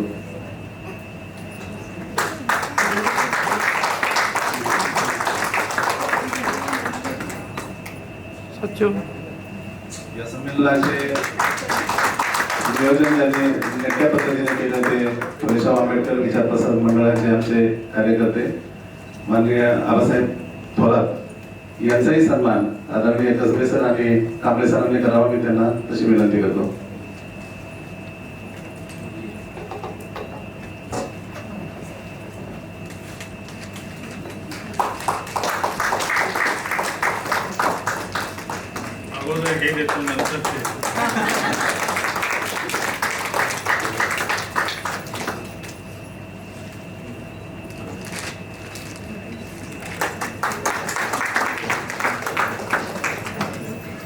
मी रोहिदास जाधव सरांना विनंती करतो की त्यांनी introduction role play of speakers India.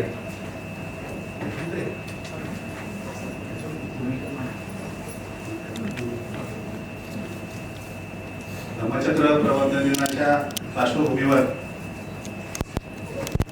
Doctor Ambedkar International mission आणि फुले शाहू आंबेडकर विचार प्रसारक मंडळाने आयोजित केलेल्या आंतरराष्ट्रीय फुले शाहू आंबेडकर विचार प्रसार संमेलनाच्या निमित्तानं विचार मंचावरती उपस्थित असलेले संमेलनाध्यक्ष आदरणीय उत्तम कांबळे सर, उद्घाटक ज्येष्ठ साहित्यिक विचारवंत आदरणीय डॉक्टर रावसाहेब कसबे, या संमेलनाच्या स्वागताध्यक्ष डॉक्टर मनीषा जगताप, प्रमुख पाहुणे डॉक्टर पॉल आणि डॉक्टर वनकर आणि सगळी टीम UAE मधली, मी आपल्या सर्वांना क्रांतिकारी जय भीम करतो. फुले शाहू आंबेडकर विचार प्रसारक मंडळ गेल्या अनेक वर्षांपासून एक व्यापक स्तरावरती फुले शाहू आंबेडकरांच्या विज्ञानवादी, समतावादी, स्वातंत्र्य आणि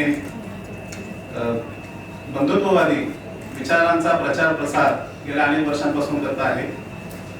फुले शाहू आंबेडकर विचार प्रसारक मंडळाचं पहिलं संमेलन हे भोरमध्ये 2015 मध्ये संपन्न झालं आणि त्याचे अध्यक्ष पहिले उत्तम कांबळे सर होते. आज योगायोगानं दुबईमध्ये आंतरराष्ट्रीय संमेलनाचे ते अध्यक्ष आहेत. हा खूप आनंदाचा, आपल्या सर्वांच्या आनंदाचा हा आणि तितक्या सन्मानाचा भाग मी समजतो.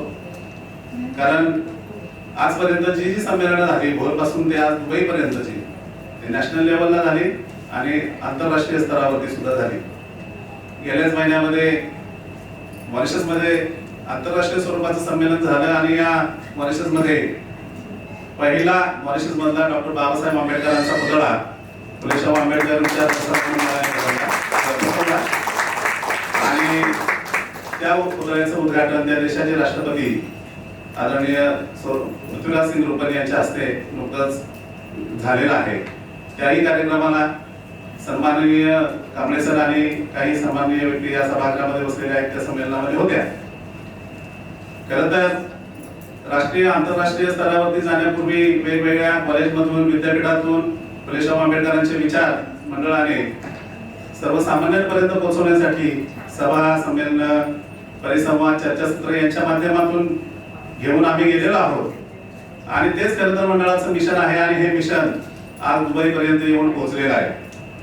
मला अतिशय आनंद होत आहे की या दुबईमधल्या आपल्या सगळ्या सन्माननीय सभासदांनी हे संमेलन अतिशय नेटकं आणि चांगल्या पद्धतीने व्हावं म्हणून गेल्या अनेक महिन्यांपासून या कार्यात स्वतःला व्यस्त करून घेतलेला आहे आणि त्याची आज एक चांगली फलश्रुती आणि निमित्तानं दिसते आहे. सर, मला सांगताना आनंद होईल की फुले शाहू आंबेडकर विचार प्रसारक मंडळ केवळ संमेलन सभा घेऊन थांबत नाही, तर गेल्या अनेक वर्षांपासून आमच्या भोर तालुक्यामध्ये कर्नावड नावाचं गाव आहे, ते गाव आम्ही दत्तक घेतलेलं आणि त्या शाळेत आणि त्या गावामधल्या प्रत्येक विद्यार्थ्याला, जो विद्यार्थी शाळेमध्ये जातो आहे प्राथमिक शाळेमध्ये, त्या प्रत्येकाला दत्तक घेऊन त्याचा सगळा खर्च वर्षभरामध्ये जो येईल तो शाळेचा खर्च हे मंडळ करत आलेला आहे. म्हणजे शाळा लेवलवरती हे काम करतो आहे.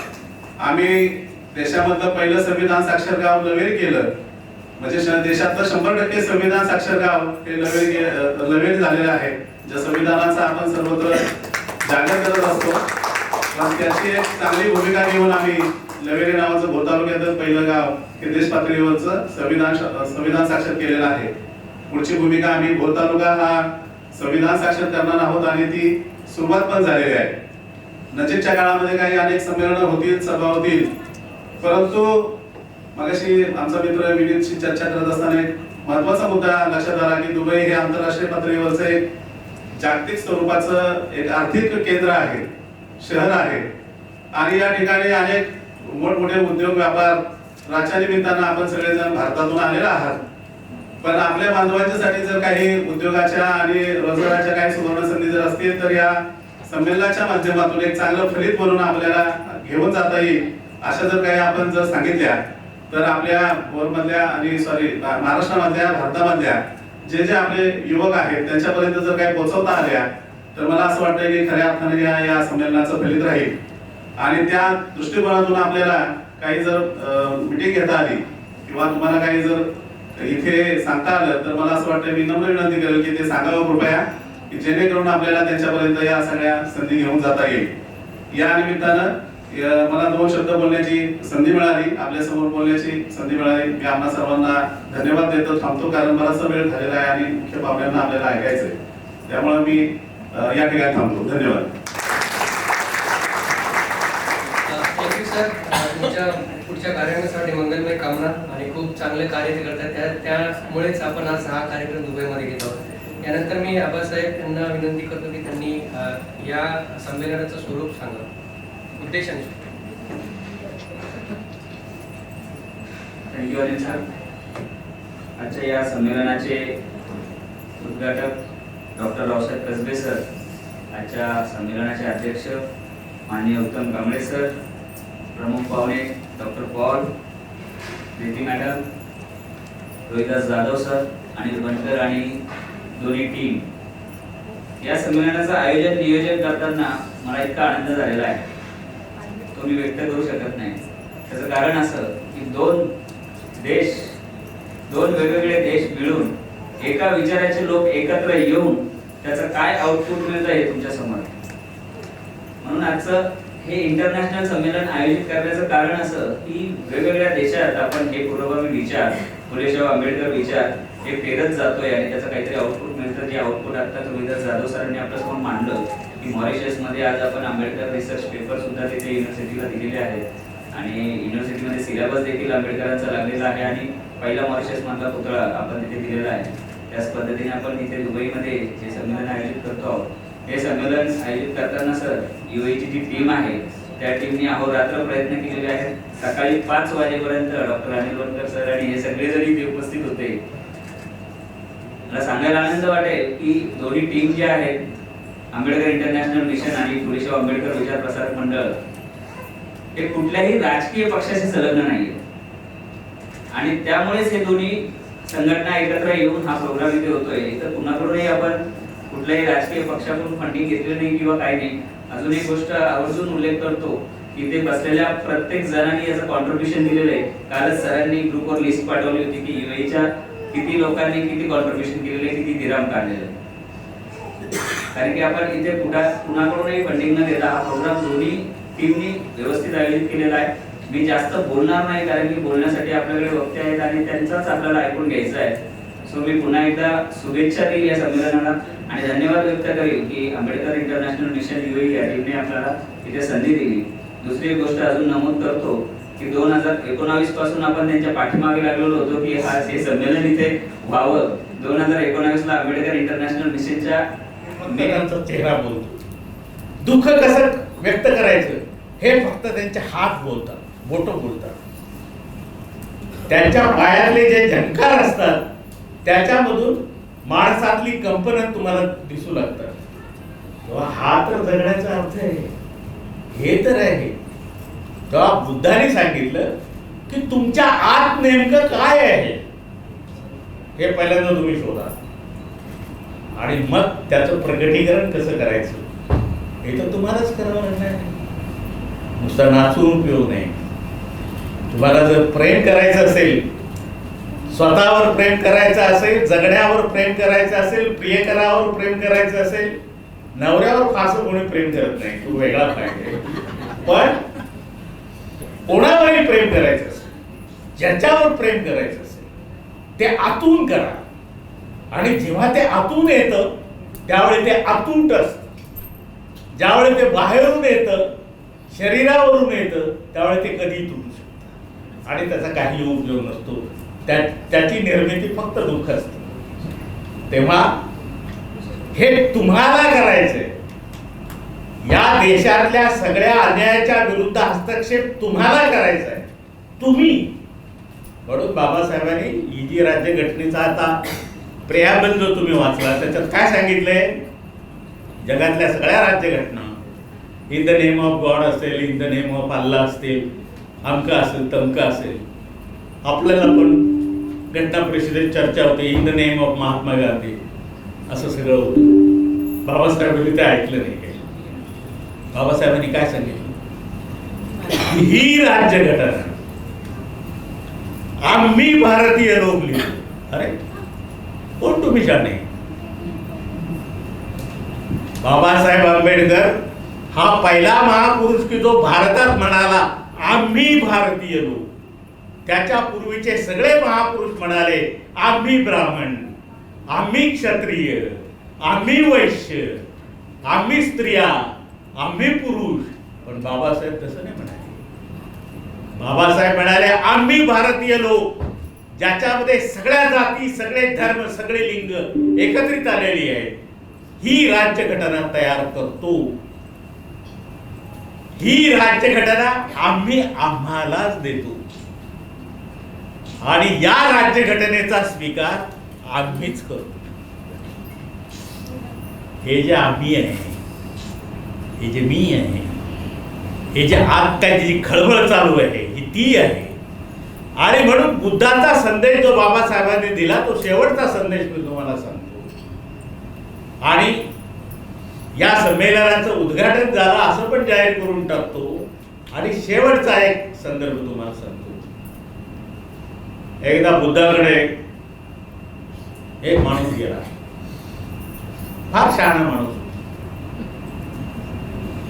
तो मनापासून असं मानत होता की साला ईश्वर नावाची काही भानगड नाही. आणि आपल्याला माहित असेल की बाबासाहेब आंबेडकरांचा जो धर्म आहे म्हणजे मुळात बुद्ध धर्म, तो अनित्य, अनात्मा आणि दुःख या 3 पायांच्यावरती उभा आहे.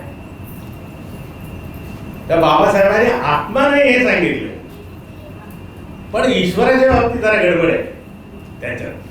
म्हणजे मूळ बौद्ध धर्म, बाबासाहेबांच्या बौद्ध धर्मात नाही, मूळ बौद्ध धर्मात गडबड आहे. पुनर्जन्माबाबत गडबड आहे मूळ बौद्ध धर्मामध्ये. तर बुद्धाकडे तो माणूस गेला आणि तो म्हणला, बदल ईश्वर आहे का? बदल म्हणले, तुला काय प्रश्न पडला ईश्वर आहे का? नाही, मला प्रश्न पडला, तुम्ही उत्तर द्या, ईश्वर आहे का? तर ते बघून म्हणले, आहे, ईश्वर आहे ना. तर ईश्वर कसं ते सगळं चालतंय कसं आहे? त्याला खूप राग आला त्या माणसाला. तो झाले याला काही कळतच नाही, हे बुद्धू आहे, ईश्वरावर श्रद्धा ठेवते, हे काही पण शिकवते, अंधश्रद्धा आहे. तो उठून गेला माणूस. बुद्ध फक्त त्याच्याकडे बघत पाहिजे. दुपारी जेवणाच्या विश्रांतीनंतर बुद्ध उठले. संध्याकाळी 5 वाजता एक दुसरा माणूस आला. तो अतिशय श्रद्धावान होता, म्हणजे सगळे पूजापाठ वगैरे करणारा होता. तो आला भगवंताला म्हणाला, भगवान ईश्वर आहे का? तुला काय ईश्वराची आठवण झाली? नाही, मला प्रश्न पडला, रात्रभर झोप आली नाही, ईश्वर आहे का? भगवान म्हणाले, ईश्वर नाही. तो माणूस म्हणला, काय फालतू बोलतोय, ईश्वर नसेल ते चाललंय कसं? हे त्याच्या भरोश्यावर चालले. हा सांगतोय की ईश्वर नाही. तो गेला. आनंद होते तिथे. आनंद आपल्याला माहिती असेल की भगवंताचे भाऊ पण होते, चुलत भाऊ आणि अतिशय जवळचे शिष्य. तोपर्यंत त्यांना आरंभ प्राप्त झाला नव्हतं, हे भगवंतांच्या नंतर झालं. त्या आनंद आला, म्हणाला, भगवान तुम्ही असं कसं काय सांगितलं? सकाळी आला तर त्याला म्हटले ईश्वर आहे, आणि दुपारी आला त्याला म्हटले ईश्वर नाही. काय भानगड आहे? ते म्हटले, आनंद हे असं आहे की तो जो अगोदरचा आला होता ना, तो ठरवूनच आला होता की ईश्वर नाहीच आहे. पण त्यालाही माहित नाही खरंच ईश्वर आहे का नाही. तो जरा गडबडलेला होता, पण त्याच्या डोक्यात ठाम बसलेलो की ईश्वर आहे. कारण आपल्या पण मनामध्ये काही गोष्टी आपण धरून चाललेलो असतो, हे आहे, तुम्ही किती पटवून द्या, किती पटवून, नाहीच ऐकणार. तसं तो ऐकतच नव्हता. तो म्हणत होता ईश्वर नाहीच. तर त्याला सांगितलं आहे. आणि हा आपले दुपारचा आला ना, तो फार पूजापाठ करणार होता, अतिशय अंधश्रद्ध होता. तर त्याला सांगितलं की ईश्वर नाही. तर ते म्हणले, असं कसं काय सांगितलं तुम्ही? ते म्हणले, बघ आता ते गेल्यापासून काय काय करताय, तू फक्त जाऊन बघ.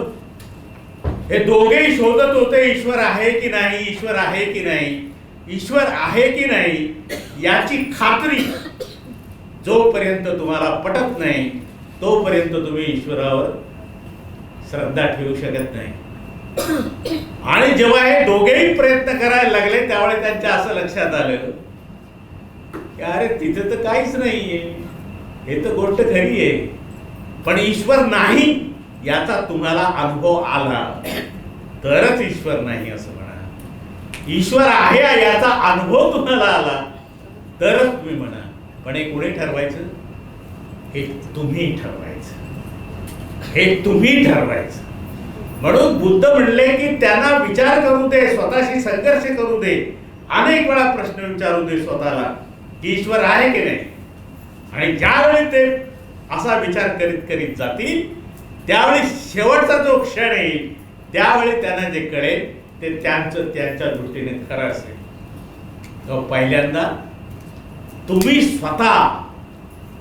स्वतःचा दीप व्हा. हा ग्रंथ सांगतो म्हणून ईश्वर आहे असं नाही, किंवा हा ग्रंथ सांगतो म्हणून ईश्वर नाही असं आहे. चार्वाक सांगतो ईश्वर नाही असं तो म्हणतो, पण तुम्ही काय म्हणता? तुम्ही काय म्हणता? तुम्ही काय अनुभवता? हा तुमचा अनुभव बाबासाहेबांच्या दृष्टीनं सगळ्यात महत्वाचा होता. आणि म्हणून बाबासाहेबांना जे आवडलं होतं धम्मपदातलं वाक्य अंतदीप होतो. म्हणजे काय? तू स्वतःचा प्रकाश होस. पण कसा? तुला जीवनामध्ये पडलेले प्रश्न तू विचार. कोणाला विचार? मला विचार. बुद्ध म्हणाले मला विचार. बाबासाहेब म्हणाले मला विचार. बाबासाहेब म्हणाले भांडवलशाहीला विचारा. बाबासाहेब म्हणाले समाजवादाला विचारा. बाबासाहेब म्हणाले लोकशाहीला विचारा की माझे हे प्रश्न आहेत, तुमच्याकडे काय उत्तर आहे. जर तुमच्या प्रश्नाचं उत्तर त्यांनी व्यवस्थित दिलं आणि ते तुमच्या जीवनाला लागू पडलं तर ते खरं. नाही लागू पडलं तर पुन्हा प्रश्न विचारा. आणि जोपर्यंत तुम्हाला उत्तर मिळत नाही तोपर्यंत सतत प्रश्न विचारत राहा. म्हणजेच तुमचा प्रकाश तुम्ही स्वतः व्हाल. या प्रकारची आंतरराष्ट्रीय संमेलनं घेऊन ही प्रकाशाची ज्योत ही सगळी मंडळी घेऊन निघालेली आहे. याची मशाल हो आणि या मशालीतून शांतीच्या ज्वाला निघोत आणि संपूर्ण जग प्रकाशमान हो. आणि युद्ध की बुद्ध असे प्रश्नच आपल्या मनात येऊ नयेत, मनुष्य जातीच्या मनात येऊ नयेत. फक्त बुद्धच असावा. युद्ध नको की पाहिजे वगैरे ते सोडून द्या, फक्त बुद्धापर्यंत जा, असा संदेश ही संमेलनं देतील. पुढच्या संमेलनाला येणं होईल नाही होईल माहिती नाही, कारण आता 79 वय चाललंय. पण जेव्हा जेव्हा तुम्ही कधी बोलवाल आणि मला तुमची आवश्यकता वाटेल किंवा तुम्हाला माझी आवश्यकता वाटेल त्यावेळी मी आपल्या पाठीशी उभा राहील एवढी खात्री देतो आणि भाषण करतो. धन्यवाद सर. खूपच चांगल्या प्रकारे आपण सगळ्या गोष्टींमध्ये भाग घेतला. तुम्ही 80 वर्षाचे एक नवतरुण आहात आमच्यासाठी आणि एक अशी प्रेरणा मिळते की 80 वर्षाचे नवतरुण आपल्याला हे देतात. आपण तर खूप काम करायला पाहिजे. म्हणजे यांनी जे मला सरांनी जर सांगितलं की याची मशाल होती जाताना शेवटी असं सांगा वाटतं हम अकेले निकल पडे ते मंजिल की ओर लोक मिळते गए और कारवा बनतात.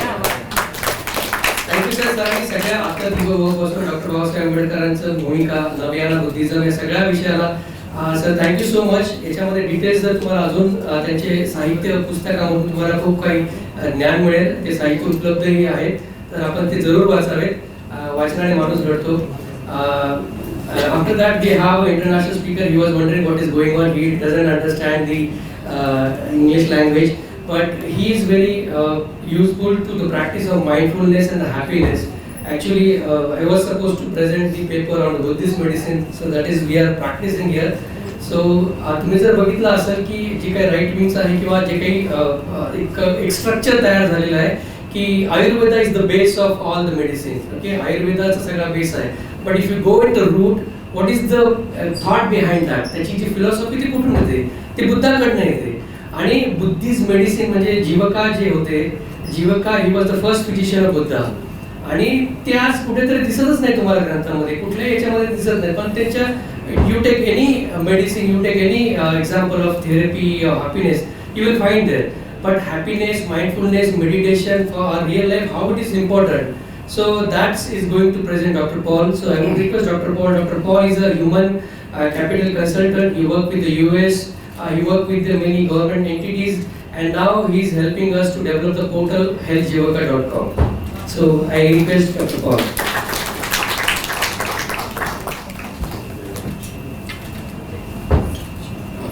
Jai Bhim. Jai Bhim. I'm excited to be here this morning. I want to welcome you all. And let me first and foremost do all the acknowledgements.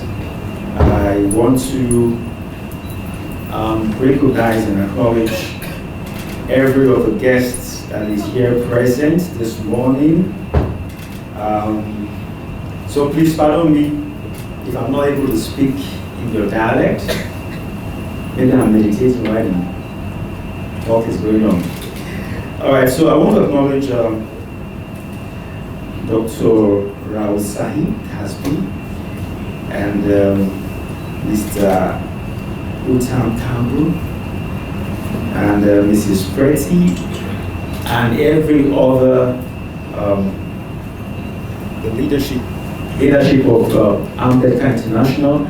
I want to also thank Dr. Anil, and I want to appreciate every one of you that is here present for being here today and also having me back in your midst. It's wonderful to be here, and I want to also acknowledge my wife who is here with me.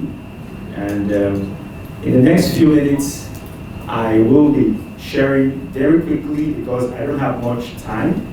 I'll try to make it as brief and as precise as possible so that we can get the best. I try as much as possible to be able to explain scientific facts in layman's language so that people can understand. If I come here and I'm explaining scientific facts in very verbose scientific language, and you're wondering, wow, so large words, and you don't make sense out of it, it doesn't do anybody any good, right? So my passion is to ensure that I explain scientific facts in very simple language, and then you can take those facts and apply them in your life and use it to make your life better. Are we together? And so today, we are in the Festival of Thoughts, and in the Festival of Thoughts, well, I'm going to be talking about mindfulness and Buddha, and in a very fast manner. I want to share with us the place of meditation, really, because we're talking about meditation. Well, they're related, meditation and mindfulness. And meditation, okay, the first thing we need to understand is that there is a fundamental difference between humans and animals.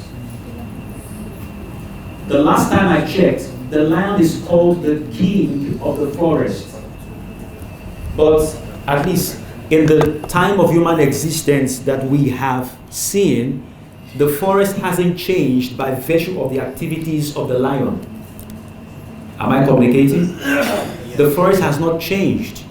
Now we know that years ago, the Emirates was virtually desert, but today it is different and it is changing.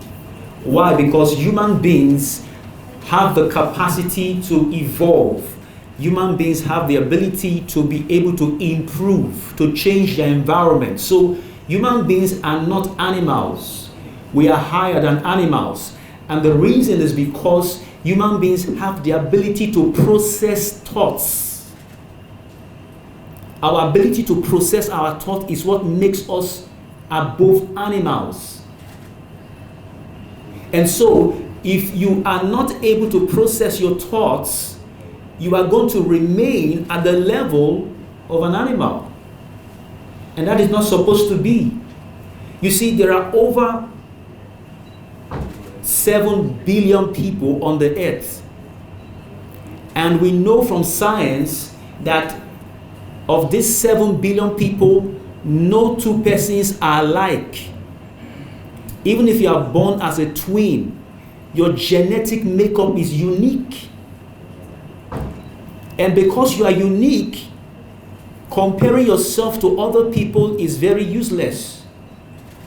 because you are supposed to produce a unique contribution on the earth. Now, the difference between us, apart from our uniqueness, is that the way we process our thoughts is what makes us to be able to manifest our uniqueness and our abilities. And I will explain very quickly how that is possible. Because if you know that you are not an animal, what makes us now unique as individuals is how we process our thoughts. And I will break it down on how you can use this understanding to be able to express your uniqueness as a human being. Am I communicating? Yes. Okay, so if you understand that fundamental difference, the other thing you need to understand is that there is something about the human brain that science has helped us to understand. In your brain, your human brain has what we call neurons. Now, the human brain has over 100 billion neurons in your brain. Those neurons, they do a lot of things. Okay, so from your sense of sight, your hearing, your touch, your taste, okay, there are so many activities that enter into your neurons that the brain processes. Now, let me shock you. In every second, the neurons, over 100 billion neurons in your brain processes 5 to 50 messages per second. I want to repeat that again. Your brain processes 5 to 50 messages per second.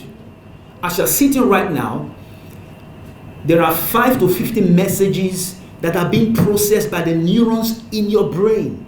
That's a huge amount of information.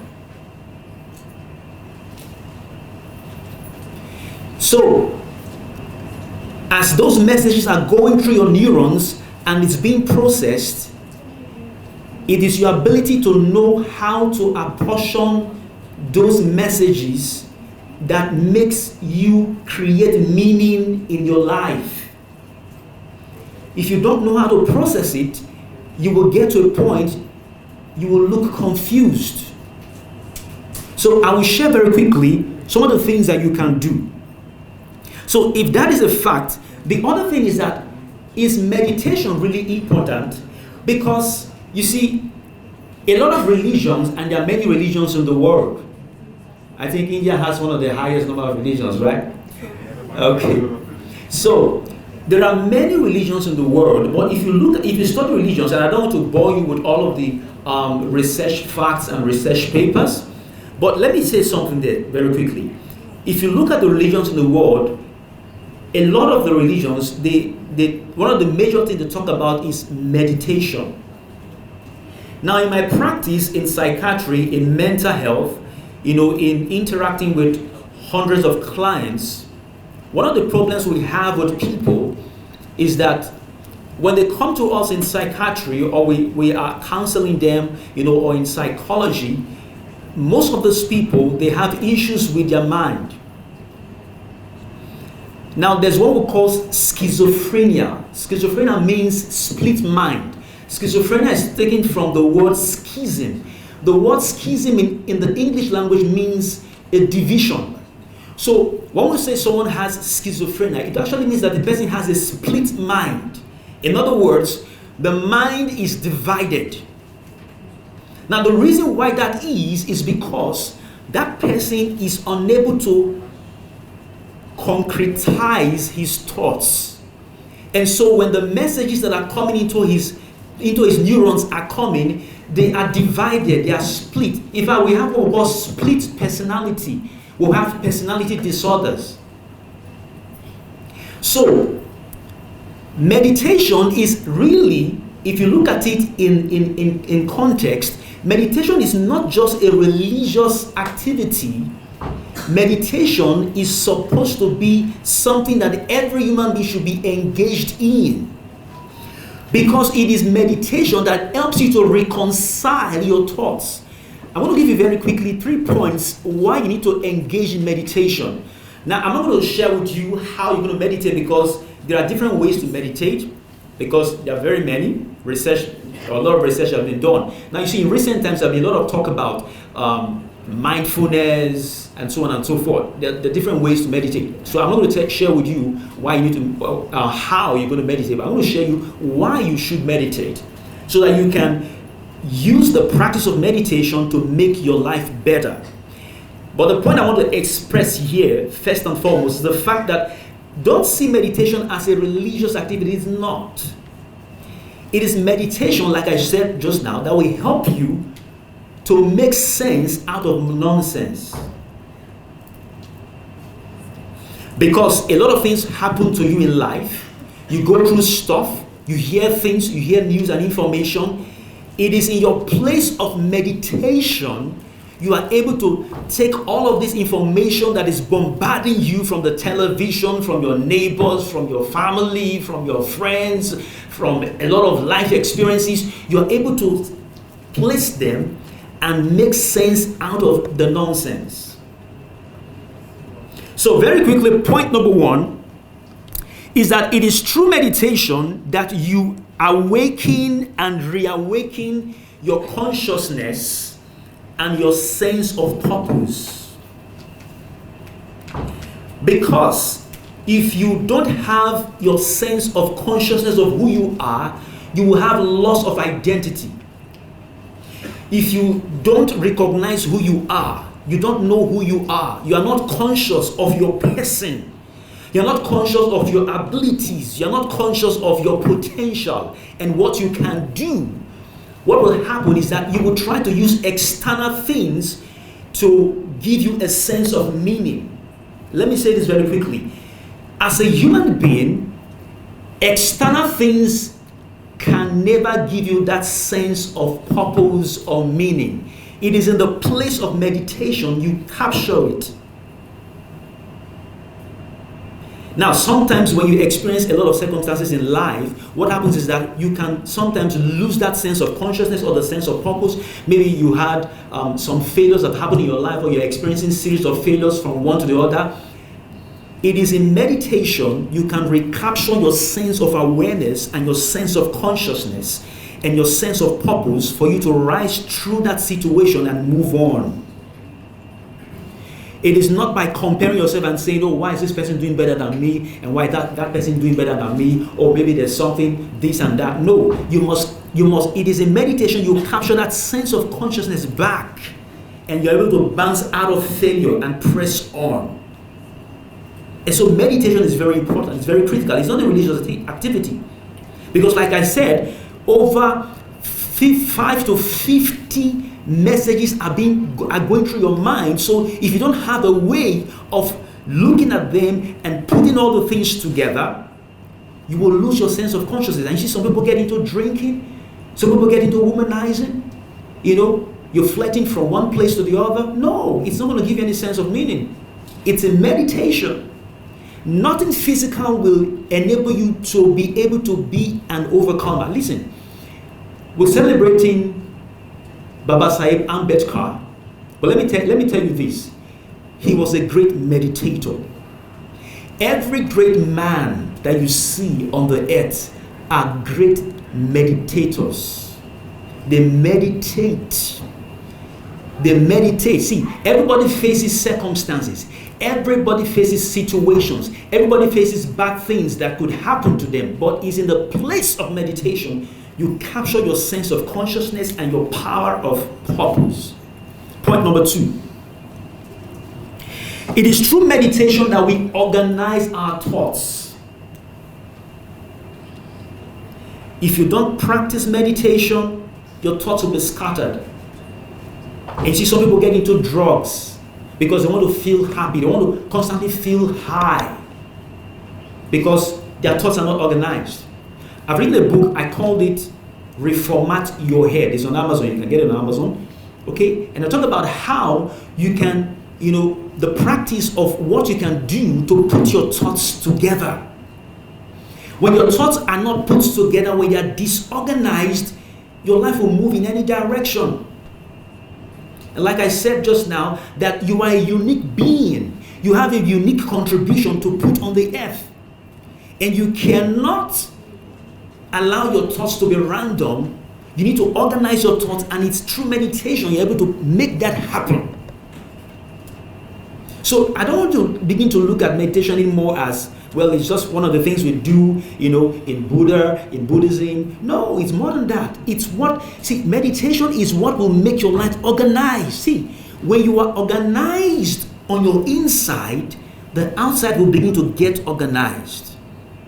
I want to repeat that. When you get organized in your thoughts, your external environment will begin to get organized. See, your external environment is disorganized because you haven't organized everything in the place of meditation so that you can take charge of your external environment. And one of the things you can learn to do is that learn to practice journaling. Learn to write down.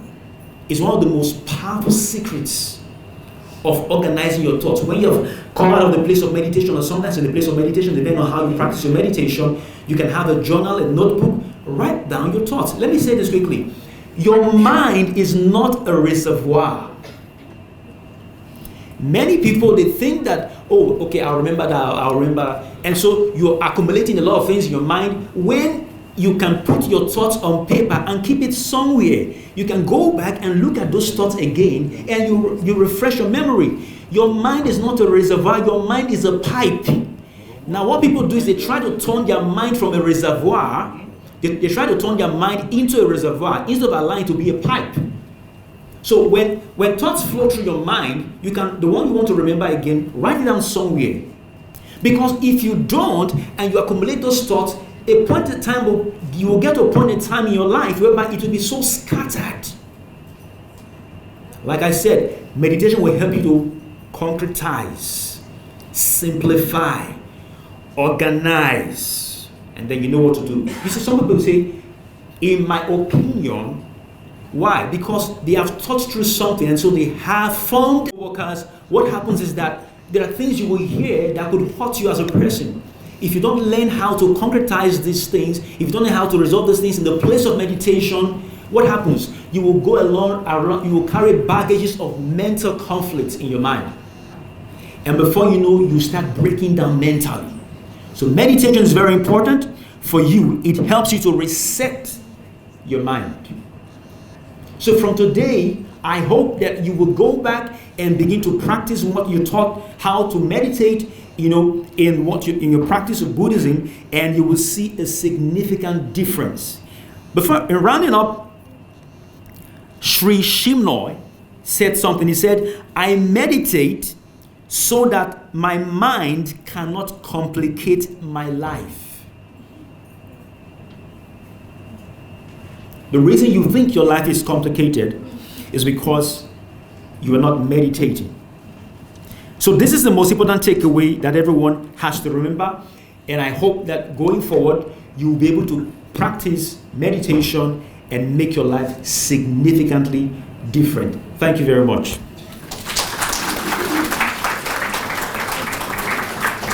Thank you so much, Dr. Paul, for your thoughtfulness and the mindfulness.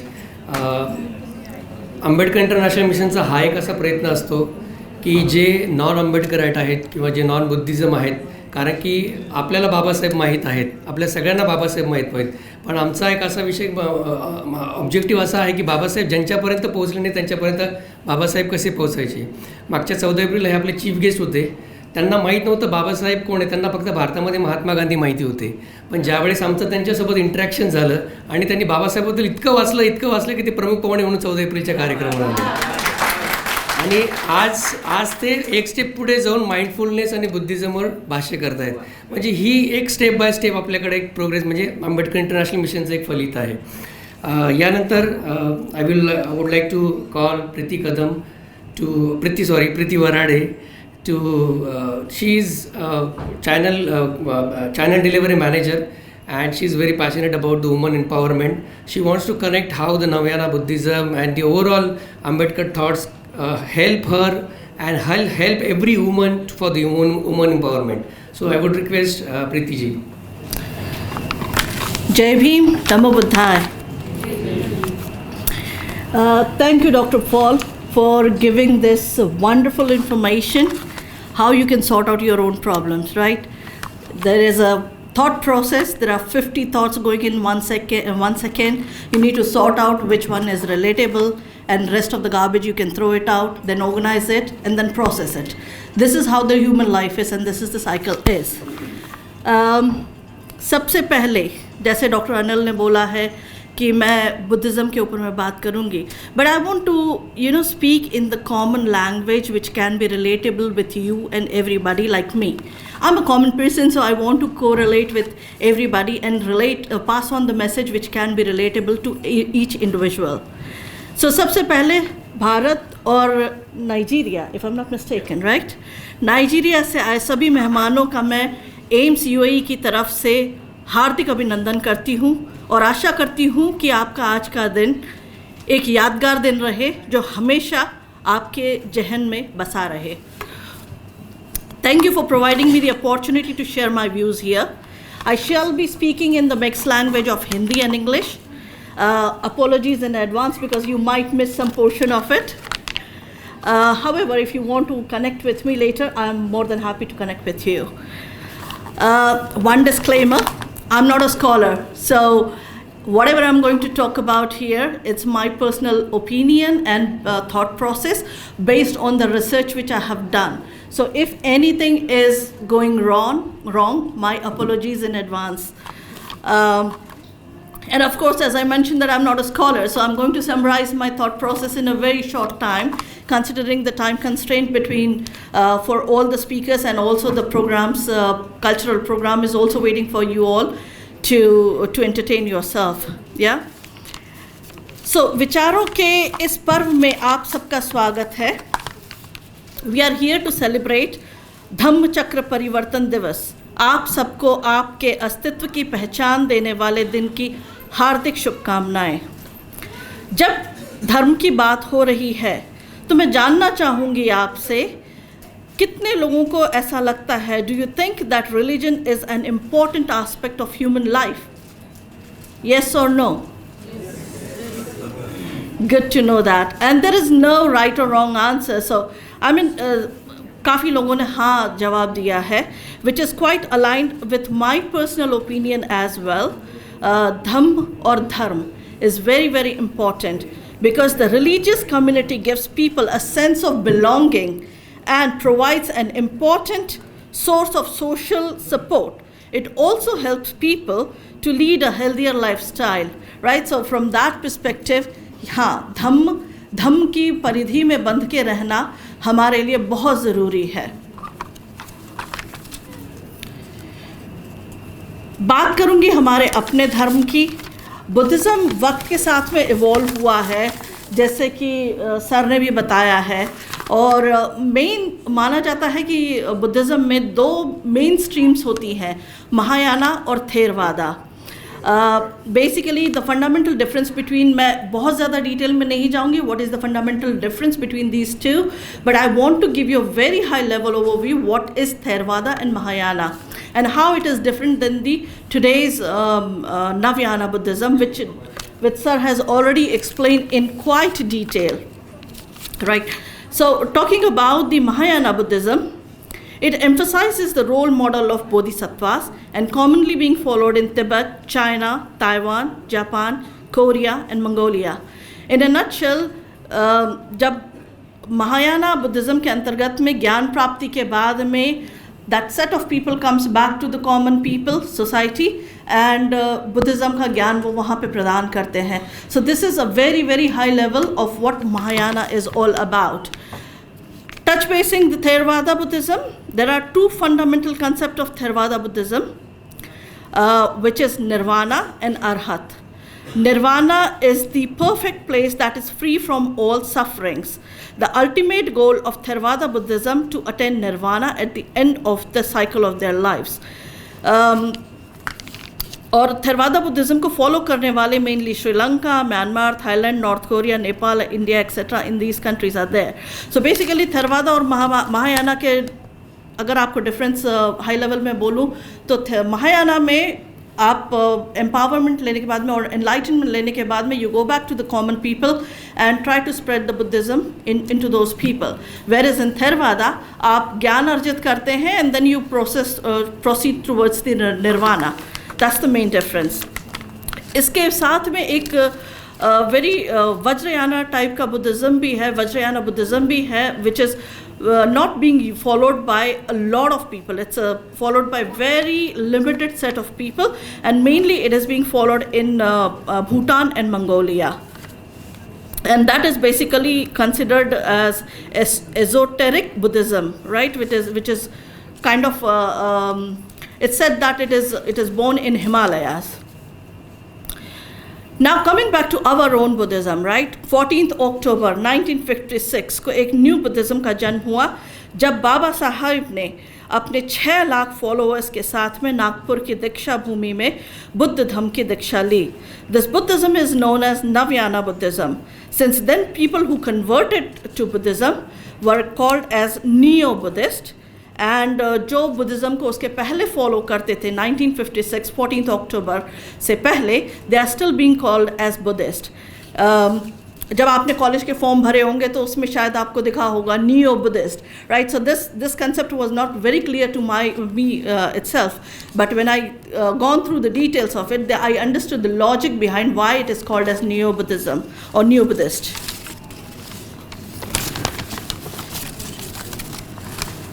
Now talking about Buddha himself did not believe in the differentiation based on the caste structure or gender. And this is the very reason why Baba Sahib was inclined towards adopting Buddhism over other religions.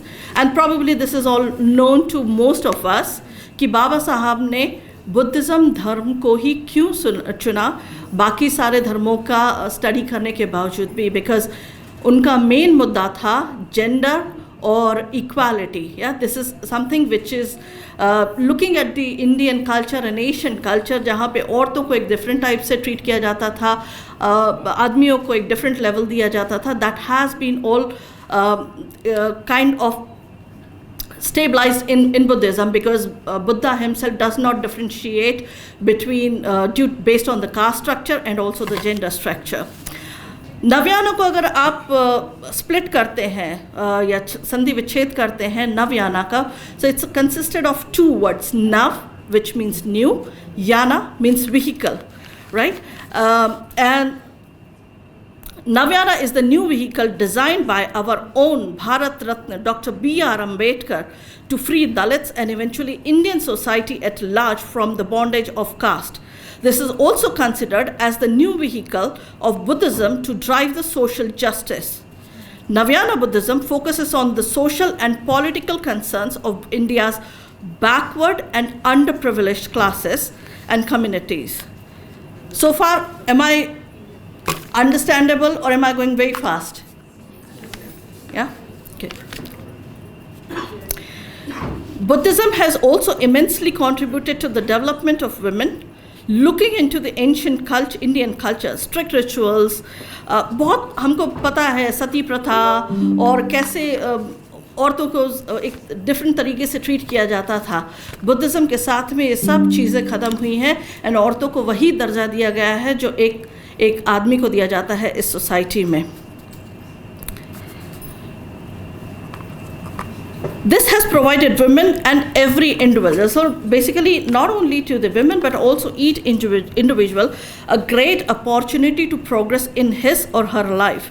As a matter of fact, each one of us present in this hall are successful, not because we are in a foreign country, but because each one of us is educated enough and skilled in various fields.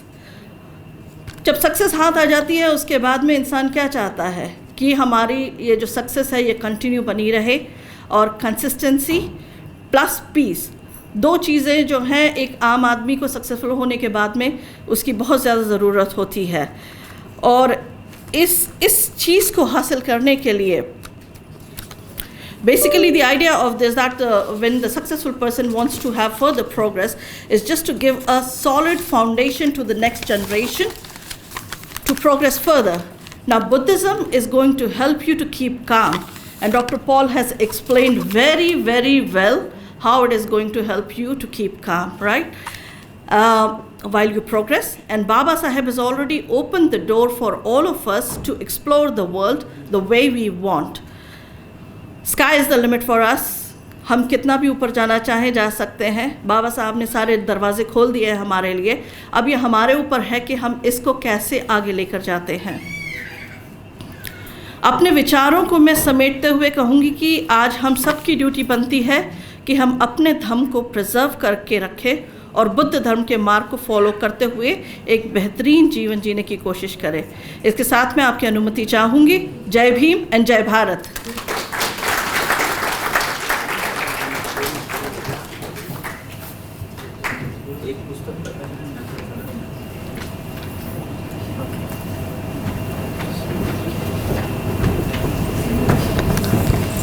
अध्यक्षीय भाषण आहे ना आता. आजच्या संमेलनाचे अध्यक्ष आदरणीय उत्तम कांबळे सर यांच्या भाषणाचे आपणा सर्वांना वेध लागलेले आहेत.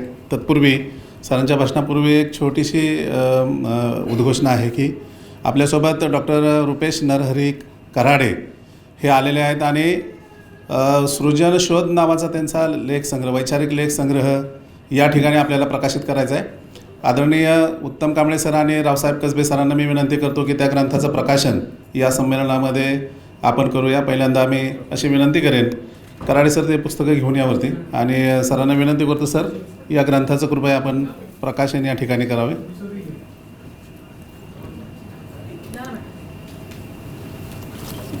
डॉक्टर रुपेश कराडे हे मराठी विभाग प्रमुख असून दिग्रस जिल्हा यवतमाळ महाराष्ट्र येथून आलेले आहेत आणि ते PhDचे संशोधक मार्गदर्शक आहेत. याच्यामध्ये या ग्रंथामध्ये अनेक आंबेडकरवादी वैचारिकतेचे लेख त्यामध्ये आलेले आहेत आणि प्रसिद्ध साहित्यिक डॉक्टर यशवंत मनोहर यांची या ग्रंथाला प्रस्तावना आहे.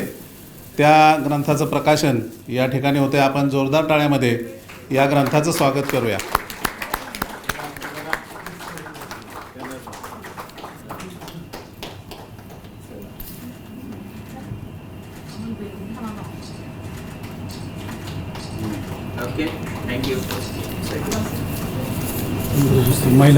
डॉक्टर मेघना भोसले यांचंही पुस्तक या ठिकाणी प्रकाशित होते.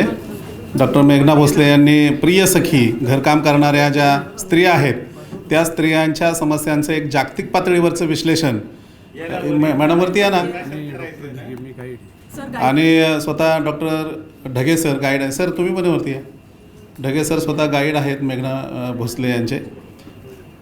त्या सर्वांच्या मान्यवरांच्या उपस्थितीमध्ये प्रकाशित होते. मॅडम तुम्ही वरती या ना. याही पुस्तकाचं ग्रंथाचं आपण जोरदार स्वागत करूया टाळ्या वाजून.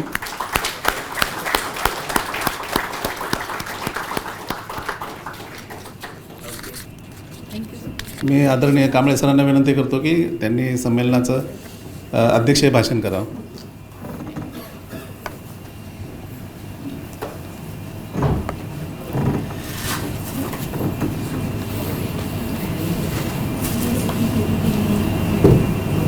मी कोणत्या क्षणाला उभा आहे आणि पुढे काय होतं आहे याची कल्पना आहे. खूप उशीर झालेला आहे आणि तुम्हाला भाषणाऐवजी जेवणाचे वेध कदाचित लागलेले असण्याची शक्यता नाही. नाही, मी माझं भागवलेलं आहे. मी 2-4 चॉकलेट खाल्लेले आहे. त्यामुळे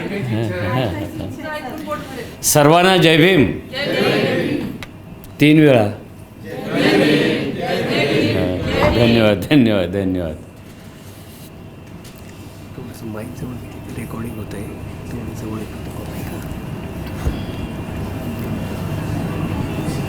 भारतातून आलेले आणि दुबई आणि परिसरातून आलेले सर्व धम्म बांधव, धम्म भगिनी,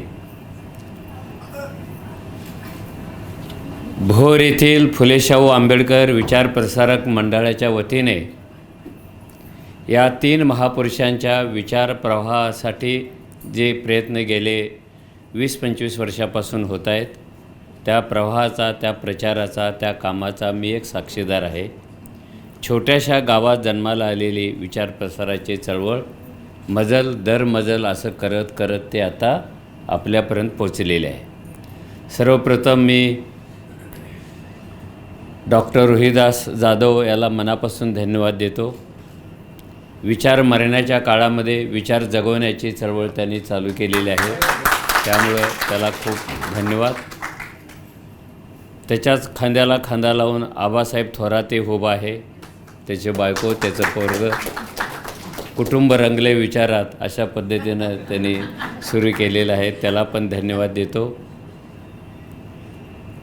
आणि दुबईतल्या माणसांना प्रामुख्याने धन्यवाद देतो की माणूस एका ठिकाणाहून दुसऱ्या ठिकाणी जाताना केवळ प्रवासाचं साहित्य घेऊन जात नाही, तर तो आपल्या काळजात, तो जिथे जन्माला आला तिथल्या विचारांची मुळंसुद्धा घेऊन जातो, तो संस्कृतीची मुळं घेऊन जातो, तो साहित्याची मुळं घेऊन जातो आणि आपलं आयुष्य जिथे चालू आहे त्या ठिकाणी ती मुळं, त्या बिया पुन्हा पुन्हा पेरण्याचा, त्या उगवतील असा पाहण्याचा प्रयत्न तो करत असतो.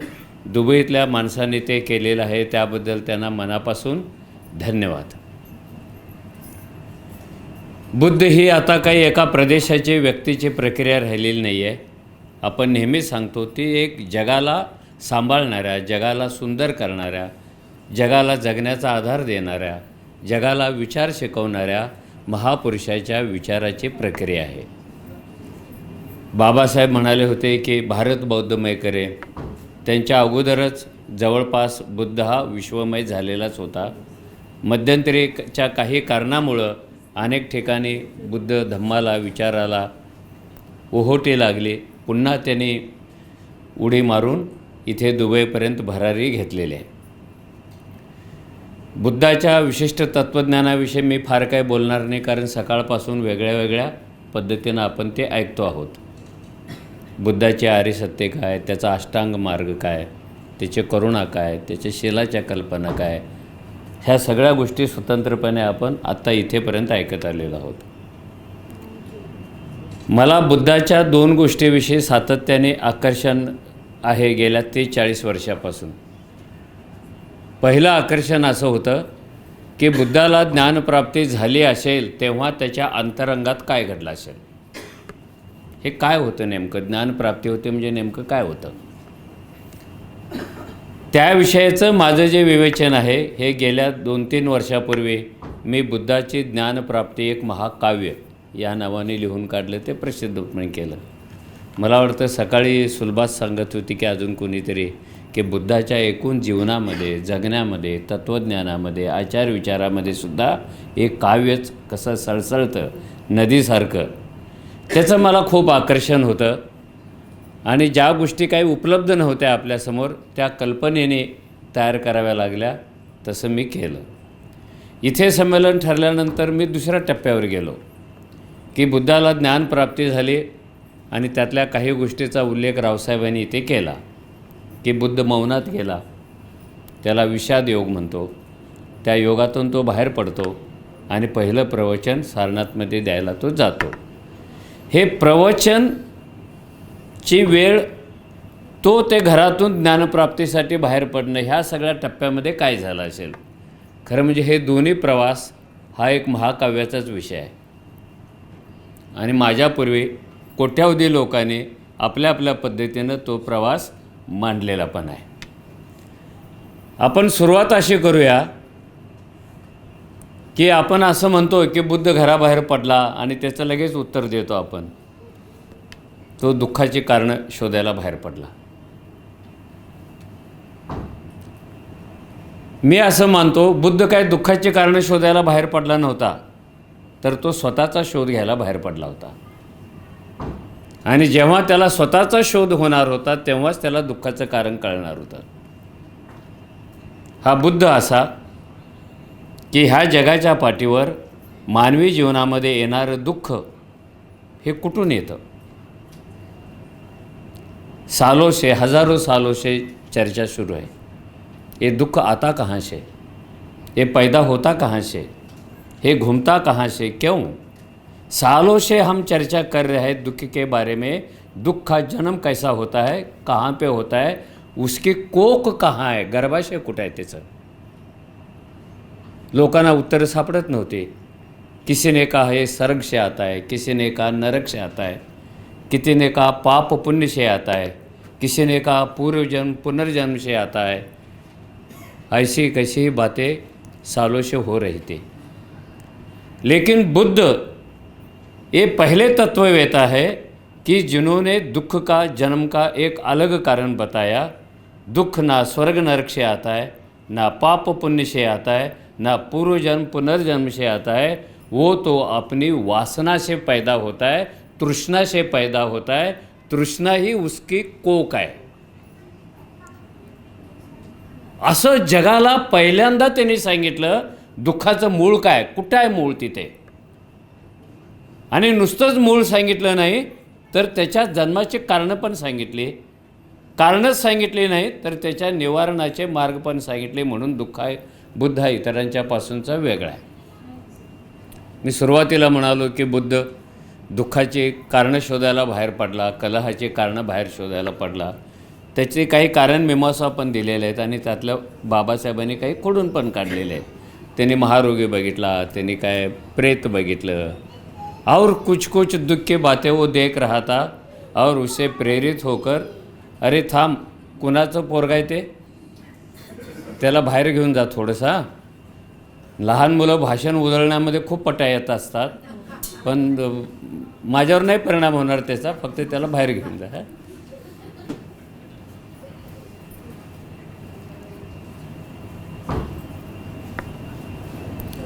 मला माहिती आहे तुम्ही सकाळपासून सगळ्यात अवघड काम करताय.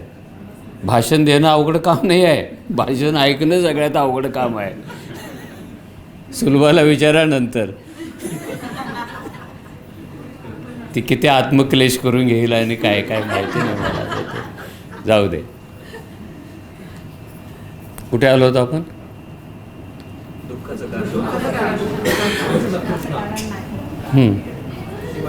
दुःखाची कारणं पण सांगतो आणि दुःख संपवण्याचे मार्ग पण सांगतो. मी असं सांगत होतो की बुद्धाने काय काय तरी पाहिलं आणि तो घराबाहेर पडला असं आपण म्हणत होतो. त्यातल्या काही गोष्टी रूपकाच्या निमित्तानं आलेल्या आहेत, काही दंतकथेच्या रूपाने पण आलेल्या आहेत आणि काही बाबासाहेबांनी त्याची साफसफाई पण करून ठेवलेली आहे. हा जो बाहेर पडतो आणि तो काय करतो याचं वर्णन बौद्ध साहित्यामध्ये अनेकाने अतिशय खूप सुंदर पद्धतीने केलेलं आहे. खरं ते वर्णन म्हणजे एक मोठी कविताच आहे. ओशोने लाओत्सेचा संदर्भ घेऊन त्याच्याकडे पाहिलेला आहे की हे जे चाललेलं आहे तो घराबाहेर पडलेला आहे, तो तपश्चर्याला गेलेला आहे आणि मग त्याला ज्ञानप्राप्ती झालेली आहे आणि ज्ञानप्राप्तीनंतर प्रश्नोत्तरं चालू झालेले आहेत. विद्यार्थी त्याचे काही काळचे शिष्य, काही काळचे त्याचे सहकारी त्याला प्रश्न असा विचारतात आणि त्या उत्तरातून बुद्ध नेमकं जीवनाविषयीचं, विचाराविषयीचं रूपकात्मकसुद्धा असं तत्त्वज्ञान सांगतो. पहला सवाल बुद्ध से ये किया, फर्स्ट क्वेश्चन वाज आस्क्ड टू हिम. बुद्ध झाल्यानंतर, बुद्धाच्या अगोदर तो बोधिसत्व आहे, बोधिसत्वच्या अगोदर तो सिद्धार्थ आहे. घराबाहेर सिद्धार्थ पडतो, तो स्वतःशीच संघर्ष करतो आणि त्या सिद्धार्थाला कळतं जर बुद्ध जन्मायचा असेल तर आपल्यातला सिद्धार्थ मरायला पाहिजे. असं कधीच नाही होणार सिद्धार्थ जिवंत आहे आणि बुद्ध जन्माला आलेला आहे, असं नाही होणार. त्यामुळं त्याची झुंज सिद्धार्थाशी आहे, सिद्धार्थातल्या विकाराशी, त्या माराशी आहे. ते करून तो येतो पुढे आणि पहिला प्रश्न अतिशय उत्सुकतेने विचारतात. मोठ्या माणसाला त्याचे शिष्य विचारतात, मित्र विचारतात. पहिला प्रश्न विचारला की हे बुद्ध, इतके दिवस तू कुठे चालत होता, काय करत होता. बुद्धाने उत्तर दिले, मैं ऐसे रास्ते से चला. हे जरा नीट लक्षात ठेवायची गोष्ट, फार भारी आहे. मैं ऐसे रास्ते से चला, ऐसे रास्ते से चला जहाँ रास्ता ही नहीं था. आता कसं समजून घ्यायचे, मी अशा रस्त्यावरून चाललो जिथे रस्ताच नव्हता. अरे मग चालला कसा भाऊ, कारण तो बुद्ध होता. तो सिद्धार्थ नव्हता, तो बुद्ध होता. मैं ऐसे रास्ते से चला जिस रास्ते से मेरे पहले कोई चला ही नहीं था. हे सगळं ऐकल्यानंतर साला रोमांस अंगावर उभे राहतात. मी अशा रस्त्याने चाललो जिथे रस्ताच नव्हता. मी अशा रस्त्याने चाललो जिथे माझ्यापूर्वी कुणी चाललंच नव्हतं. और तीसरा, मैं ऐसी जगह पहुंचा जहां मेरे पहले कोई पहुंचा ही नहीं था. आता ह्याच्यातून शोधायचं आहे हा रस्ता काय. तो नव्हताच तर चालले कसे. तो नव्हता कारण कोणी चाललेलंच नव्हतं. बुद्धाने पहिलं पाऊल टाकलं आणि रस्ता सुरू झाला. दुसरं टाकलं, तिसरं झालं, वाट चालू झाली. मग कधी त्या वाटेवर बोधिवृक्ष उगवतात, कधी आणखीन झाडं उगवतात, सावल्यांचंच जंगल तयार होतं. आणि बुद्ध अशा ठिकाणी पोचतो की जिथे त्याला दुःखाचं कारण सापडतं जे यापूर्वी कुणाला सापडलंच नव्हतं. हे सगळं त्याच्या अंतरंगात चाललेलं आहे. तो अनेक लोकांचं ऐकून तपश्चर्याला बसतो, ध्यान करतो, वेगळे वेगळे प्रकार करतो. काहीतरी आत्ताच्या भाषेमध्ये हठयोग वाटावेत, काही विचित्र वाटावेत, असं सगळं करत तो जातो. आणि एक क्षण असा येतो त्याला कळतं की हे तपश्चर्या करून करून, हे ज्ञानाच्या नादाला लागून लागून मी इतका क्षीण झालेला आहे की त्याचे हाडं बोट फिरवल्यानंतर सहज सापडतील. त्वचा गळून पडायला लागलेली आहे आणि मरणाच्या आणि जगण्याच्या बॉर्डरवर तो उभा आहे. केली आणि काय कणभर मिळालं आणि मी मरूनच गेलो, तर ते मिळाल्याचं सांगणार कोण. उपयोग काय त्याचा, मी मरूनच गेलो तर. म्हणजे तो बाबासाहेबांच्या बुद्धांनी धम्ममध्ये सुद्धा इतकं सुंदर वर्णन आलं आहे की बुद्धाचा आहार कसा कमी कमी करत गेला. मग तो मुठभर खायला लागला, मग अर्धे मूठ खायला लागला, मग एकच दाणा खायला लागला, मग तो पण वर्ज्य केला, 8 दिवसातून एक खायला लागला. आणि काय झालं असेल त्याचं. मग थॉट स्टार्टेड. इतना सब करके भी मैं जीवित नहीं रहा, तो जो कुछ मुझे मिलने वाला है उसका क्या होने वाला है. हे काय करायचं, हे मिळणार आहे की नाही मिळणार, कसं करायचं आहे. आणि केळुसकर गुरुजींनी ही जी बुद्धाच्या मनातली जी घालमेल आहे, हे मिळणार आहे की नाही, आणि मिळाल्यानंतर मी लगेच मरण पावलो तर त्याचा उपयोग काय. कारण मी सांगणार कसं, मी मरणार आहे आता. पहिल्यांदा त्याने असा विचार केला की मला मिळणार आहे आणि ते लोकांना सांगायचं असेल तर प्री कंडिशन आहे मी जगलो पाहिजे.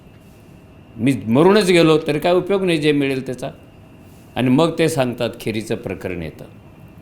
मग हा खीर खातो, तपश्चर्या सोडतो, म्हणून त्याचे शिष्य पळून जातात, निंदा नालस्ती होते. हे स्टार्ट कुठे आणि एंड कुठे ह्याचं सांगताना केळुसकरांनी एक अतिशय सुंदर उदाहरण दिलेलं आहे की बुद्ध जिथे ध्यानाला बसला, तो मरणाच्या दारादारात चालला, तपश्चर्या करत होता, पण मुठीत काहीच येत नव्हतं. अन्न सोड, पाणी सोड, श्वास कमी कर, अशा अवस्थेत जेव्हा तो ध्यान करत होता तेव्हा रोज संध्याकाळच्या वेळेला त्या परिसरातून वन्य कन्यांचा एक असा घोळका जायचा. आदिवासी म्हणू आपण, वनवासी नाही म्हणायचं, फक्त आदिवासी म्हणू. आदिवासी ज्या मुली होत्या त्या झाडं तोडून सरपण तयार करण्यासाठी दिवसभर फिरायचा आणि रात्री लाकडाचा ओंडक्याची ती मोळी करून त्या डोक्यावरून घेऊन जायच्या. बायका जेव्हा डोक्यावर कोणत्याही प्रकारचं ओझं ठेवतात तेव्हा डोक्याला कड येऊ नये म्हणून त्या गाणी पुटपुटतात, गाणी म्हणतात. असं काही नाही मस्ती आली म्हणून गाणी म्हणतात का ते. अरे डोक्यावर हांडा आहे, डोक्यावर लाकडाची मुळे आहे, काटे आहेत, त्याचा त्रास होऊ नये, ते जाणू नये म्हणून त्या गाण्यामध्ये स्वतःला गुंतवतात आणि दुःख विसरून जातात. त्यांच्या दुःखमुक्तीचा, दुःख विस्मृतीचा मार्ग हा आहे. केळुसकरांनी असं लिहिलेलं आहे की त्या पुरी रोज असं घराकडे जाताना ओझे घेऊन सामुदायिक गाणं म्हणायच्या त्या. आणि ते गाणं काय होतं, ते सतारीवरचं गाणं होतं. सतार माहिती आहे आपल्याला सगळ्याला. की त्या गाण्यात असं होतं की ही जी सतार आहे ही खूप विचित्र आहे. एक विचित्र वाद्य आहे सतार. सतारेला तारा असतात आणि त्या पुरी सांगायच्या जंगलातल्या वन्यकन्या, ही जी सतार आहे ही इतकी विचित्र आहे, तिच्या तारा सैल सोडल्या की सतार मुकीच होते, आवाजच निघत नाही, सूरच निघत नाही. आणि वैताकून तारा ओढल्या खटकन होतं, सतार मरून जाते. सैल सोडल्या मुकी होते, ताणल्या मरते. आता काय करायचं? मग बाई, तारा ढिल्या पण सोडू नको आणि तारा ताणू पण नको, मध्यम मार्ग. बुद्ध हसला, स्मित केलं त्याने आणि मनातल्या मनात त्याने हे आता हे सगळं रूपक कल्पक वगैरे, म्हणजे तुम्ही त्याच्या फॅक्टच्या अंगाने जाऊ नका. मी त्यातलं काव्य सांगायला लागलो आहे तुम्हाला. आणि काव्य म्हटलं की कल्पना असते. कवितेतच नवरा बायकोच्या कपाळावर चंद्र आणू शकतो, बाकी कधी त्याला नो चान्स. त्यामुळे हे कल्पना आहे ती. बुद्ध स्मित केला आणि त्याने एक प्रश्न स्वतःला विचारला, अरे ह्या जंगली कन्या, त्यांना कळतं की तार ढिली सोडली की मुकी होते आणि ताणली की मरते. हे काहीतरी वेगळं आहे इथे. आणि हे मला का कळत नव्हतं इतकी वर्ष तपश्चर्या करून. जगण्याकडे जातात बुद्ध. ही सगळी जी तत्त्वज्ञान आहेत ही माणसाच्या जगण्यातून, निसर्गातूनच जन्माला येत असतात. आणि तो जो मध्यम मार्ग आहे तो त्याला मिळाल्यानंतर सुद्धा जो विषाद योग होतो, की विषाद योग तयार झाल्यानंतर पहिल्यांदा माणूस आपल्याला मिळालेल्या ज्ञानासाठीची नवीन भाषा जन्माला घालायचा प्रयत्न करतो, कारण ते घातल्याशिवाय त्याला बोलताच येत नाही. हा पण घालतो. आणि ह्याला ज्ञान मिळाल्याचा सुगावा निसर्गामध्ये, स्वर्गामध्ये अनेक लोकांना मिळालेला आहे. यस, कुछ मिल गया है, कुछ हो गया है. आणि ते कसं ओळखायचं आहे? जेव्हा ज्ञानाचे कण त्याच्या डोक्यामध्ये जमा होतात तेव्हा चेहरा एकदम खुलायला लागतो. जो मरायला टेकलेला बुद्ध आहे त्याच्या चेहऱ्यावर एकदम तेज येतं. त्याच्या गालावरची जी सुंदर खळी आहे ना, ती असं मस्तपैकी हसायला लागते. जणू काही तिच्यातून दुसरी खळी उगवणार आहे, जणू काही तिच्यातूनच आनंदाचे झरे वाहणार आहेत. हे रुंद कपाळ, त्याच्यावरच्या आट्या मस्तपैकी मोजता येतील किंवा गायब तरी होतील असासारखं कपाळ त्याचं. त्याचे डोळे, मी तरी नेहमी सांगतो, बुद्धाचे डोळे जेवढे जगात सुंदर आहेत तेवढे कोणाचेच नाही आहेत. कारण बुद्ध ज्ञानप्राप्तीनंतरसुद्धा तोंडाने कमी बोलतो आणि मुकेपणाने जास्त बोलतो. बुद्धाचं हे मौन असं आहे की जगात असं कुणीच नाही झालं, अण्णा हजारीसुद्धा नाही, की मौनात गेल्यानंतर तो जास्त बोलतो. असं कोण बोलतं? बुद्ध बोलतो. मौनात गेल्यानंतर तो इतका बोलतो, इतका बोलतो. प्रॉब्लेम असा आहे की ते समोरच्याला कळत नाही आणि ते कळणार नाही म्हणून तो विषादयोगामध्ये गेलेला आहे. आणि लोकांना असं वाटतं, ती जी चर्चा होते म्हणजे आक्रमक होतात लोक, की हे बुद्धा तुला जे मिळालेलं आहे हे तुला कोणी सांगितलं तुझ्या मालकीचं आहे? हे समाजाच्या, मानवी प्राण्याच्या मालकीचं आहे, तू बोल. तो उत्तरच देत नाही. तू जर बोलला नाही जगाचं खूप नुकसान होणार आहे, तू बोल. नाहीच बोलत. हे तुला काय मिळालेलं आहे ते खरं की खोटं तपासायचं कसं? तू बोल. खरंच तू आम्हाला सांग, तुला मिळालेलं आहे साक्षी कोण? मग तो बोट करतो. आणि ज्या क्षणी पृथ्वीकडे बोट करतो ती पृथ्वी अशी एका क्षणाला रूप बदलायला लागते. कधी ती छोटी मुलगी होते, कधी यौवनातली मुलगी होते, कधी अशी म्हातारी बाई होते, कधी तिच्या अंगाची जे कुरळीच होते, तिच्यातून पाणी, तिच्यातून ज्ञान. असं जगात एक प्रचंड काहीतरी घडलं बोट इकडे केल्यानंतर. आणि मग देवाने टाळ्या वाजवायला सुरुवात केली. मिळालेला आहे, पृथ्वी साक्षी आहे, पण हा बिचारा काय बोलतच नाही, ओटच उघडत नाही. आता काय करायचं आहे? ओट उघडण्यासाठीचे सगळे प्रयत्न चालू होतात की मी सांगितलेलं कळणार नाही म्हणून दुःख, कळलं तर वळणार नाही म्हणून दुःख, आणि वळलं तर ते त्यांना पटणार पण नाही आहे म्हणून दुःख आहे. आणि मी तरी दुःख संपवायला निघालेलो आहे. आणि ह्या सगळ्या प्रयोगातून सुद्धा पुन्हा दुःखच तयार होणार आहे. हा मध्यम मार्ग अजून काय येतो? हा मध्यम मार्ग म्हणजे माणसाला निसर्गाने दिलेल्या ज्या सगळ्या गोष्टी आहेत ते त्याच्यातूनच येतो. मनुष्य हा निसर्गाचा पुत्र आहे. सगळे जीव निसर्गाने जन्माला घातलेले आहेत. हा निसर्ग जे कोणत्याही जीवाला नीट शिकवायचं असेल तर तो पहिल्यांदा मध्यम मार्गाकडेच त्याला घेऊन जातो, डेमॉन्स्ट्रेशन करतो त्याचं. तुम्ही जास्त खाल्ला ना मरणार आहे, हे कळतंच ना. तुम्ही जास्त उपाशी राहायला मरणार आहे, हे निसर्ग त्याला प्रत्यक्ष अप्रत्यक्षपणे सांगण्याचा प्रयत्नच करत असतो. जीवाला ज्या जीवाला जन्माला घालत असतो निसर्ग, तिथे हे तत्त्व येतंच, फक्त ते जीव पाळत नाहीत. निसर्ग जे सांगतो करू नको ते माणूस करतो. निसर्ग सांगतो जे कर ते तो करत नाही आहे. आणि त्याच्या सगळ्याचं दुःख जे आहे मध्यम मार्गाचा अभाव, तो नसणंच. हा जो मध्यम मार्ग आहे यांनी जगातल्या माणसाच्या जीवनामध्ये क्रांती घडवली. की जसं बुद्ध ज्ञानाला निघाला नव्हता, स्वतःला शोधायला निघाला होता. जसा बुद्ध नसलेल्या रस्त्यावर चालायला लागला होता. आणि बुद्ध कधीही तुमचा प्रश्न सोडवण्याची गॅरंटी, वॉरंटी, एक्सपायरी डेट देत नाही. तुम्ही कितीही म्हणा नमो बुद्धाय आणि बुद्धम शरणम गच्छामि, बुद्ध प्रसन्न होत नाही. कारण बुद्ध हा माणूस नाही आहे, बुद्ध हे ज्ञानाचं प्रतीक आहे. बुद्ध साधू संन्यासी नाही, बुद्ध चमत्कार नाही, बुद्ध कुणी भानामती करणारा नाही. आणि तुमच्या प्रश्नांची उत्तरं, चल तुला मुलगा होईल असं बुद्ध म्हणतो का कधी? चल तुझ्या शेतात पीक वाढेल म्हणतो कधी? चल तुला आज्ञाधारक नवरा मिळेल म्हणतो कधी? नाही म्हणत. कारण तुला म्हणाला का? आमच्या बायकोला म्हणाला होता. मुद्दा काय? बुद्ध समजावून घेताना बुद्ध हे असं स्टेशन नाही आहे, त्याची काहीतरी सप्लाय सिस्टीम चालू आहे.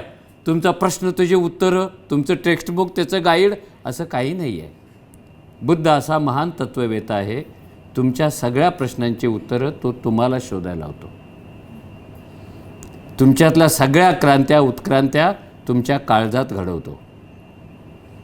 बुद्ध, ते रावसाहेब आज का नाही बोलले माहिती नाही, ते खूप छान सांगतात. बुद्ध कुणाचंही बोट धरून चालत नाही की कुणालाही बोट धरू देत नाही. आपण बरोबर चालायचं आहे.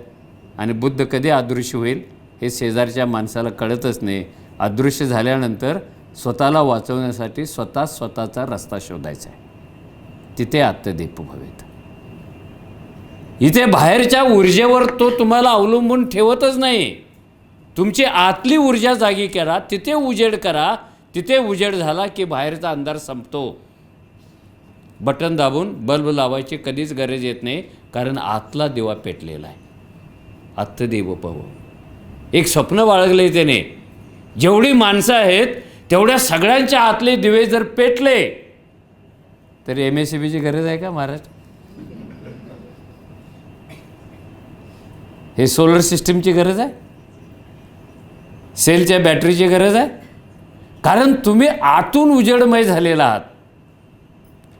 कारण तोनी पहिल्यांदा सांगितलं, जे काही जगामध्ये जन्माला येतं ते पहिल्यांदा माणसाच्या मनात येतं आणि त्याचं डेमॉन्स्ट्रेशन, त्याचं वस्तुरूप बाहेर येतं. त्यामुळे हे आत काय आहे? बुद्ध अशा एका ठिकाणी असंही म्हणतो, तू काय करायला निघाला होतास? स्वतःला शोधायला निघत होतो. अरे स्वतःला शोधायला निघाला होता म्हणजे विचित्रच उत्तर झालं. मग तू नव्हता का स्वतःमध्ये? नाही ना म्हणाला. म्हणून तर प्रॉब्लेम आला. मी स्वतःला खूप शोधलो, सापडलं नाही. चला अब एक लंबी लढाई खेलेंगे. चला एक दिन एक खुद को ढूंढेंगे. आणि मग तो सांगतो, सगळ्यात मोठी गंभीर लढाई आहे ती स्वतःला शोधण्याची आहे. खुद को ढूंढना बहुत कठीण होता है. माणूस चंद्रावरचं पाणी शोधू शकतो, मंगळावर स्वाऱ्या करू शकतो, बायकोच्या कपाळावर गालावरचा नसलेला तीळ शोधू शकतो, पण स्वतःला कसं शोधायचं? खुदी को ढूंढना बहुत कठीण होता है. आणि अशी कठीण लढाई करायला तो बाहेर पडलेला आहे. आणि तो सांगतो, ज्या क्षणी तुम्ही स्वतःला पकडताना येस, त्यावेळेला तुमचे प्रश्न विरघळायला लागतात. त्याची ऊर्जा होते, त्याचा दिवा होतो आणि त्या दिव्यावरून तुम्ही चालायला लागता. साधं सरळ आहे. म्हणजे बुद्धाचं कोणतंही तत्त्वज्ञान अवघड नाही आहे. तुम्ही गेला विचारायला पाऊस कधी पडेल, बुद्ध सांगते जरा बाहेर फिरा आणि मला येऊन सांग. म्हणजे तुमची उत्तरं तुम्हाला शोधायला लावतो, तुम्हाला स्वावलंबी बनवतो, तुम्हाला सगळ्यातून मुक्त करतो आणि तुमचा दिवा बनवतो. ही जी प्रश्नोत्तरं झालेली आहेत ज्ञानप्राप्तीनंतरची, आणि त्याचं बाबासाहेबांनी वर्णन कसं केलेलं आहे तसं अनेकांनी केलेलं आहे. पण बाबासाहेबांनी केलेलं वर्णन हे एका महाकवितेसारखं आहे. तसे शब्दच आपल्याकडे येत नाहीत. बाबासाहेब एक गंभीर विषयावरचे लेखक, घटना लिहिणार, हुवेर शुद्राज लिहिणार, पण कवितेतली भाषा त्यांनी कुठून आणली? त्यांनी कुठून आणले ह्याचा अर्थ असा आहे की तुम्ही बुद्धाच्या थोडं जवळ गेला, थोडं त्याच्या नजरेत बघितला तर तुम्ही सगळे बदलून जाता, तुमची भाषा पण बदलून जाते. आणि हे तर बाबासाहेब बोधिसत्वच व्हायला निघाले होते. त्यामुळे अशी भाषा येणं हे त्यांच्या दृष्टीनं फार काही अवघड नाही आहे, कारण त्यांनी सगळा शेवटचा जो चरण होता ते बुद्धमकडंच चाललेलं होतं. ते आपला प्रश्न असा आहे नवबुद्धिस्टांचा की त्यांना धम्म पाहिजे, धम्म परिषदा पाहिजेत, पण त्यांना प्रॅक्टिकलमध्ये करायला काहीच नको आहे. त्यांच्याकडे ताकद नाही राहिलेली, काहीच नाही करत. पण माणूस जे बुद्धाने वर्णन केलेलं आहे, माणसाला दुःखाचा जसा तिटकारा येतो ना, तसं बुद्ध म्हणतो की माणसाला सुखाचा सुद्धा तिटकारा येतो. नाशिया येतो, ये सुख भी उसको अच्छा नहीं लगता. ये कितना सुख है, इतना नहीं चाहिए. रोज रोज का सुख क्यों है, ये नहीं चाहिए. असेच जर परदेशातले संमेलनं काढला तर 4थ्या संमेलनाला तुम्ही येणार नाही, नाशिया येईल तुम्हाला. कितनी बार जाने काय. पहिला शरद गायकवाड पहिल्यांदा म्हणे, सर सगळीकडे आलो होतो, आता इकडे नाही येणार. नाशिया येतो. जेव्हा जेव्हा माणसाला दुःखाचा नाशिया येतो तेव्हा माणूस सरळ उठतो आणि बुद्धाच्या पायाजवळ बसतो, बुद्धम शरणम गच्छामि. त्याला सुखाचा जेव्हा नाशिया येतो तेव्हा तो त्याच्या पायाजवळ जाऊन बसतो. त्याला रडण्याचा पण येतो, त्याला हसण्याचा पण येतो. म्हणून बुद्धाचा मध्यमवर्ग इकडे उपयोगी पडतो. रोना भी नहीं है और बार बार हसना भी नहीं है. ढगे मॅडम, माणसाला नाशिया येतो त्याचा आणि तो तिथे जातो. हे नवीन जग असं चालू झालेलं आहे. 1-2 वर्ग आहे, एका वर्गाकडे सगळंच आहे. तो सुखाला वेगळ्या वेगळ्या कल्पना लावतो, तो जगण्याला वेगळी वेगळी नावं देतो. जगणं म्हणजे काय? परदेशात जाणं. जगणं म्हणजे काय? एका दिवसात 10 ड्रेस बदलणं. जगणं म्हणजे काय? एफडी करणं. जगणं म्हणजे काय? चंगळवादी. जगणं म्हणजे काय? काहीतरी अशी फॅशन करणं. उलट्याच होतात राव ते बघून.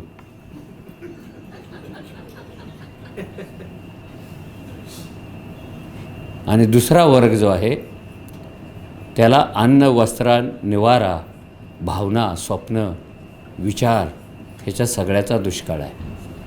हा दुष्काळी पट्टा जेव्हा जेव्हा वाढत जातो तेव्हा अख्खा पट्टाच बुद्धाच्या पायाजवळ जातो.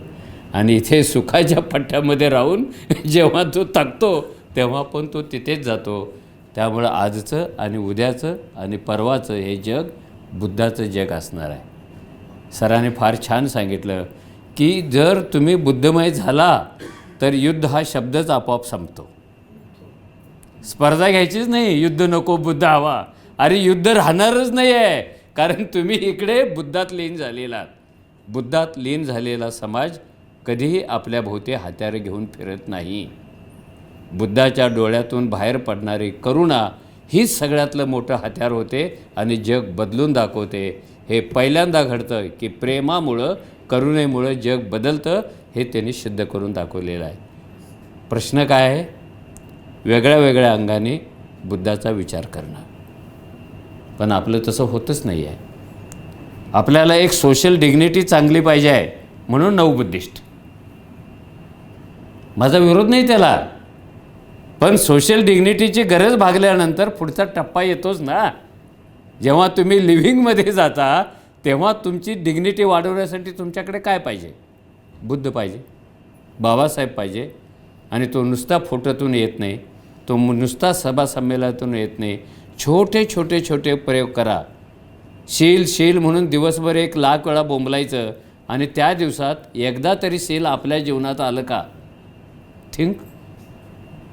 करुणा करुणा करुणा म्हणायचं आणि काच खाली करून बाहेर अपघातात मेलेला माणूस बघत त्याला न भेटता जायचं. कोणती करुणा, कोणती शील, कोणतं चारित्र्य? आणि त्या सम्यक मार्गामध्ये त्यांनी सांगितलेलं आहे की चारित्र्य म्हणजे शारीरिक नाही आहे. चारित्र्य हे माणसाच्या सर्व घटकांना असतं. तुमच्या बोलण्याला आहे, तुमच्या लेखनाला आहे, तुमच्या शब्दाला आहे, तुमच्या हसण्याला आहे, तुमच्या कपड्याला आहे, तुम्ही काय सांगतात त्याला चारित्र्य आहे. हे सगळं चारित्र्य जेव्हा महाशक्तिमान होतं तेव्हाच बाबासाहेब आणि बुद्ध म्हणतात कि आम्हाला लोग का घाबरतात? नंगे फकीर को लोग क्यों डरते हैं? क्योंकि उसका कैरेक्टर सॉलिड होता है. नंगे को खुदा भी डरता है म्हणतो ना आपण. क्यों डरता है खुदा? Because of character. त्यामुळे बुद्धाला शत्रू का होत नाहीत आणि झालेले हरतात का? बिकॉज ऑफ शील, बिकॉज ऑफ कॅरेक्टर. हा विचार जो आहे बाकीचे धार्मिक लोक त्यांचं काहीतरी आपल्या आचरणामध्ये आणण्याचा प्रयत्न करतात. आपण पण आणतो, पण सिम्बॉलमध्येच अडकतो. आपण सिम्बॉलच्या बाहेर कधी पडणार आहोत?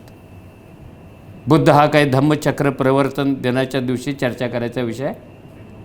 तो तुमच्या जगण्याचा भाग कधी होणार आहे? तो तुमचा श्वास कधी होणार आहे? तो तुमचा ध्यास कधी होणार आहे? आणि हे जेव्हा झालं की हा धम्म तुमची सोशल डिग्निटी, तुमची आध्यात्मिक डिग्निटी, तुमची सगळ्या प्रकारची डिग्निटी तो वाढवणार आहे. कारण पहिल्यांदा तो तुमच्यात क्रांती करणार आहे. त्याच्यासाठी आपण हा विषय ठेवलेला होता. हा बुद्ध काय, धम्म काय, त्याचं काय काय व्हायला लागलेलं आहे जगात. जगात असे कितीतरी देश आहेत की बुद्धाच्या नावाने जादू करणारे देश आहेत. बघून आलो मी. बुद्धाच्या नावाने तंत्रविद्या करणारे लोक आहेत. आम्ही पण बघून आलो आहे. सो कोणता बुद्ध है आता? ज़रा संभाल के चलो, रात भी हो रही है, अंधेरा भी हो रहा है. बहुत सारे चेहरे आ रहे हैं, बहुत सारे चेहरे बदल भी रहे हैं. ये कौन सा बुद्ध है पकडना?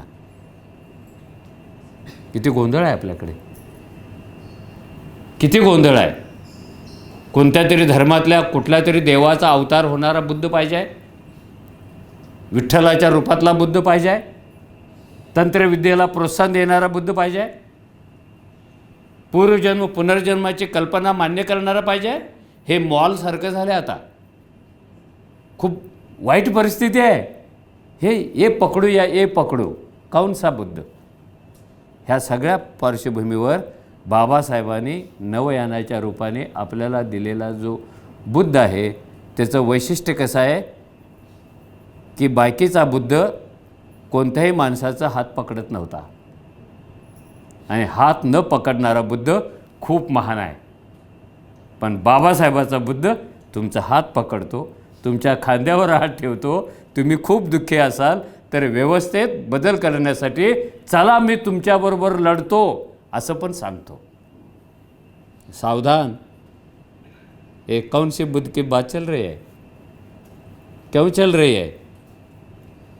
कौन कर रहा है? वजह क्या है?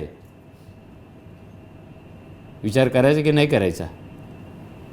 आपण सरधोपट सगळं बोलत असतो आणि लिहित असतो आणि सांगत असतो. शब्दप्रबंध तरी विचारायलाच नको.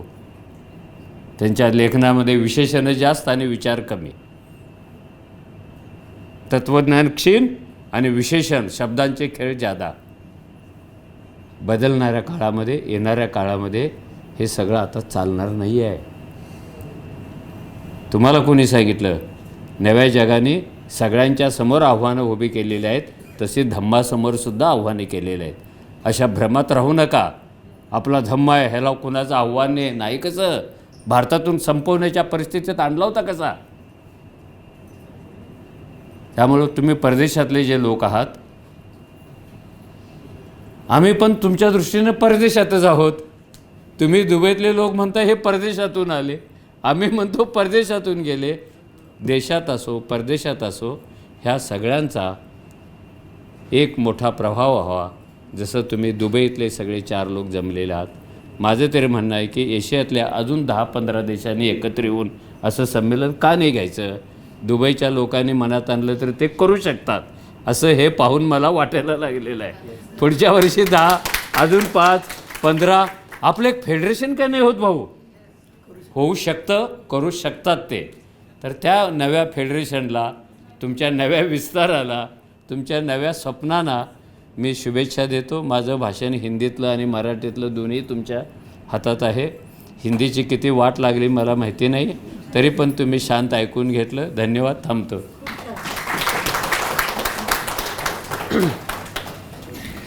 Thank you so much sir.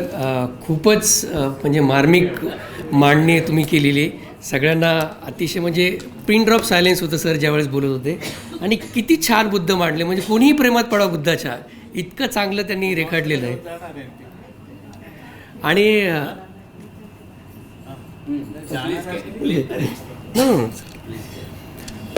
तर ॲक्टी ज्यावेळेस सर आले त्यावेळेस सरांचा परिचय काही इथं जे मुंबईमध्ये जे लोक आहेत त्यांना दिला गेला की नाही माहीत नाही, मी तिथे नव्हतो त्यावेळेस. सर लेखक आहेत, सकाळचे ते माजी संपादक होते, एडिटर इन चीफ राहिलेले आहेत. त्यांचं साहित्य खूप चांगले. जरूर तुम्हाला जेव्हा जेव्हा वेळ मिळेल, जिथे जिथे म्हणजे गुगलवरही काही पुस्तकं त्यांची अवेलेबल आहेत, इथे काही पुस्तकं असतील. आणि त्यांचं अध्यक्ष भाषण आणि समारोपाचं जे भाषण आहे कॉन्फरन्सचं, ते भाषणाची प्रती इथे आहेत, तर आपण त्या घ्याव्यात. इथे काही पुस्तकं आहेत, ते पुस्तकं पण आपण बघावीत.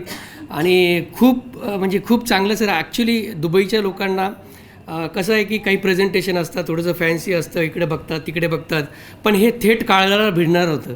म्हणजे समोरच्याच्या नाजूक स्पंदनांना स्पर्शून गेलं ते.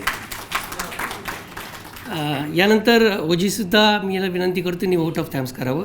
प्रत्येक सेशनचं आपलं एक वोट ऑफ थँक्स तिथेच होईल आणि ते सेशन फोटोग्राफनंतर संपेल. यानंतर आपण एक लंच ब्रेक घेणार आहोत. तुम्ही जितक्या लवकर लंच संपणार तितक्या लवकर आपण कार्यक्रम सुरू करूया. या कार्यक्रमामध्ये आम्ही आंबेडकराईट कल्चर कसं रिप्रेझेंट करायचं हे अर्ध्या तासामध्ये आपण ते पूर्ण करणार आहोत. की अगदीच्या 5 वर्षापासून ते 12 वर्षापर्यंतची मुलं आंबेडकर कल्चर कसं प्रेझेंट करतील ते तुम्हाला बघायला मिळेल.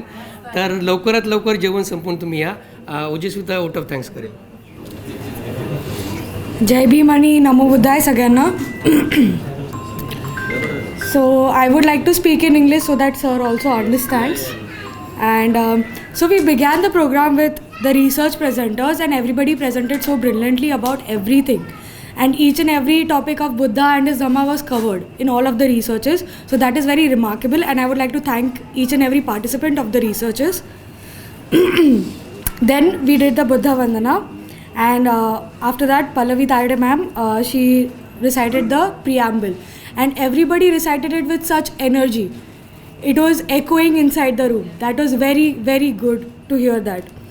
Then we had the welcome song by Rakshita auntie, which was again so melodious. Welcome dance by Mugdha and Mahi, so graceful. And Manisha Jagtap auntie, she did the welcome ceremony. And note of purpose on international ceremony was given by Thorat uncle. And Kapse sir beautifully spoke his thoughts on Ambedkar's philosophy. Some very remarkable words were given and it is still resonating in my mind. The frequency is still resonating in my mind. Then the speech guest of honor, Dr. Paul, he also connected each and everything about the animals, neurons, meditation and the purpose of meditation very beautifully and in such simple language that I think each one of us has understood and will practice meditation from now on.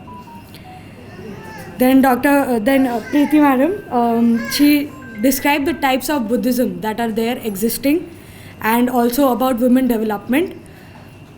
Then Kamble sir again tremendously said the path which that only Buddha has walked. That is something that I will remember for another lifetime, I think. Then again the last words that Baba Sahib holds your hand. Something very remarkable, sir. And I want to again thank each and every member present here to listen throughout this program. It takes a lot of energy to listen, that is very true. And last but not the least, I would ask everybody to still stay active after lunch because we have the panel discussion and more cultural programs. And thanks a lot and looking forward after lunch.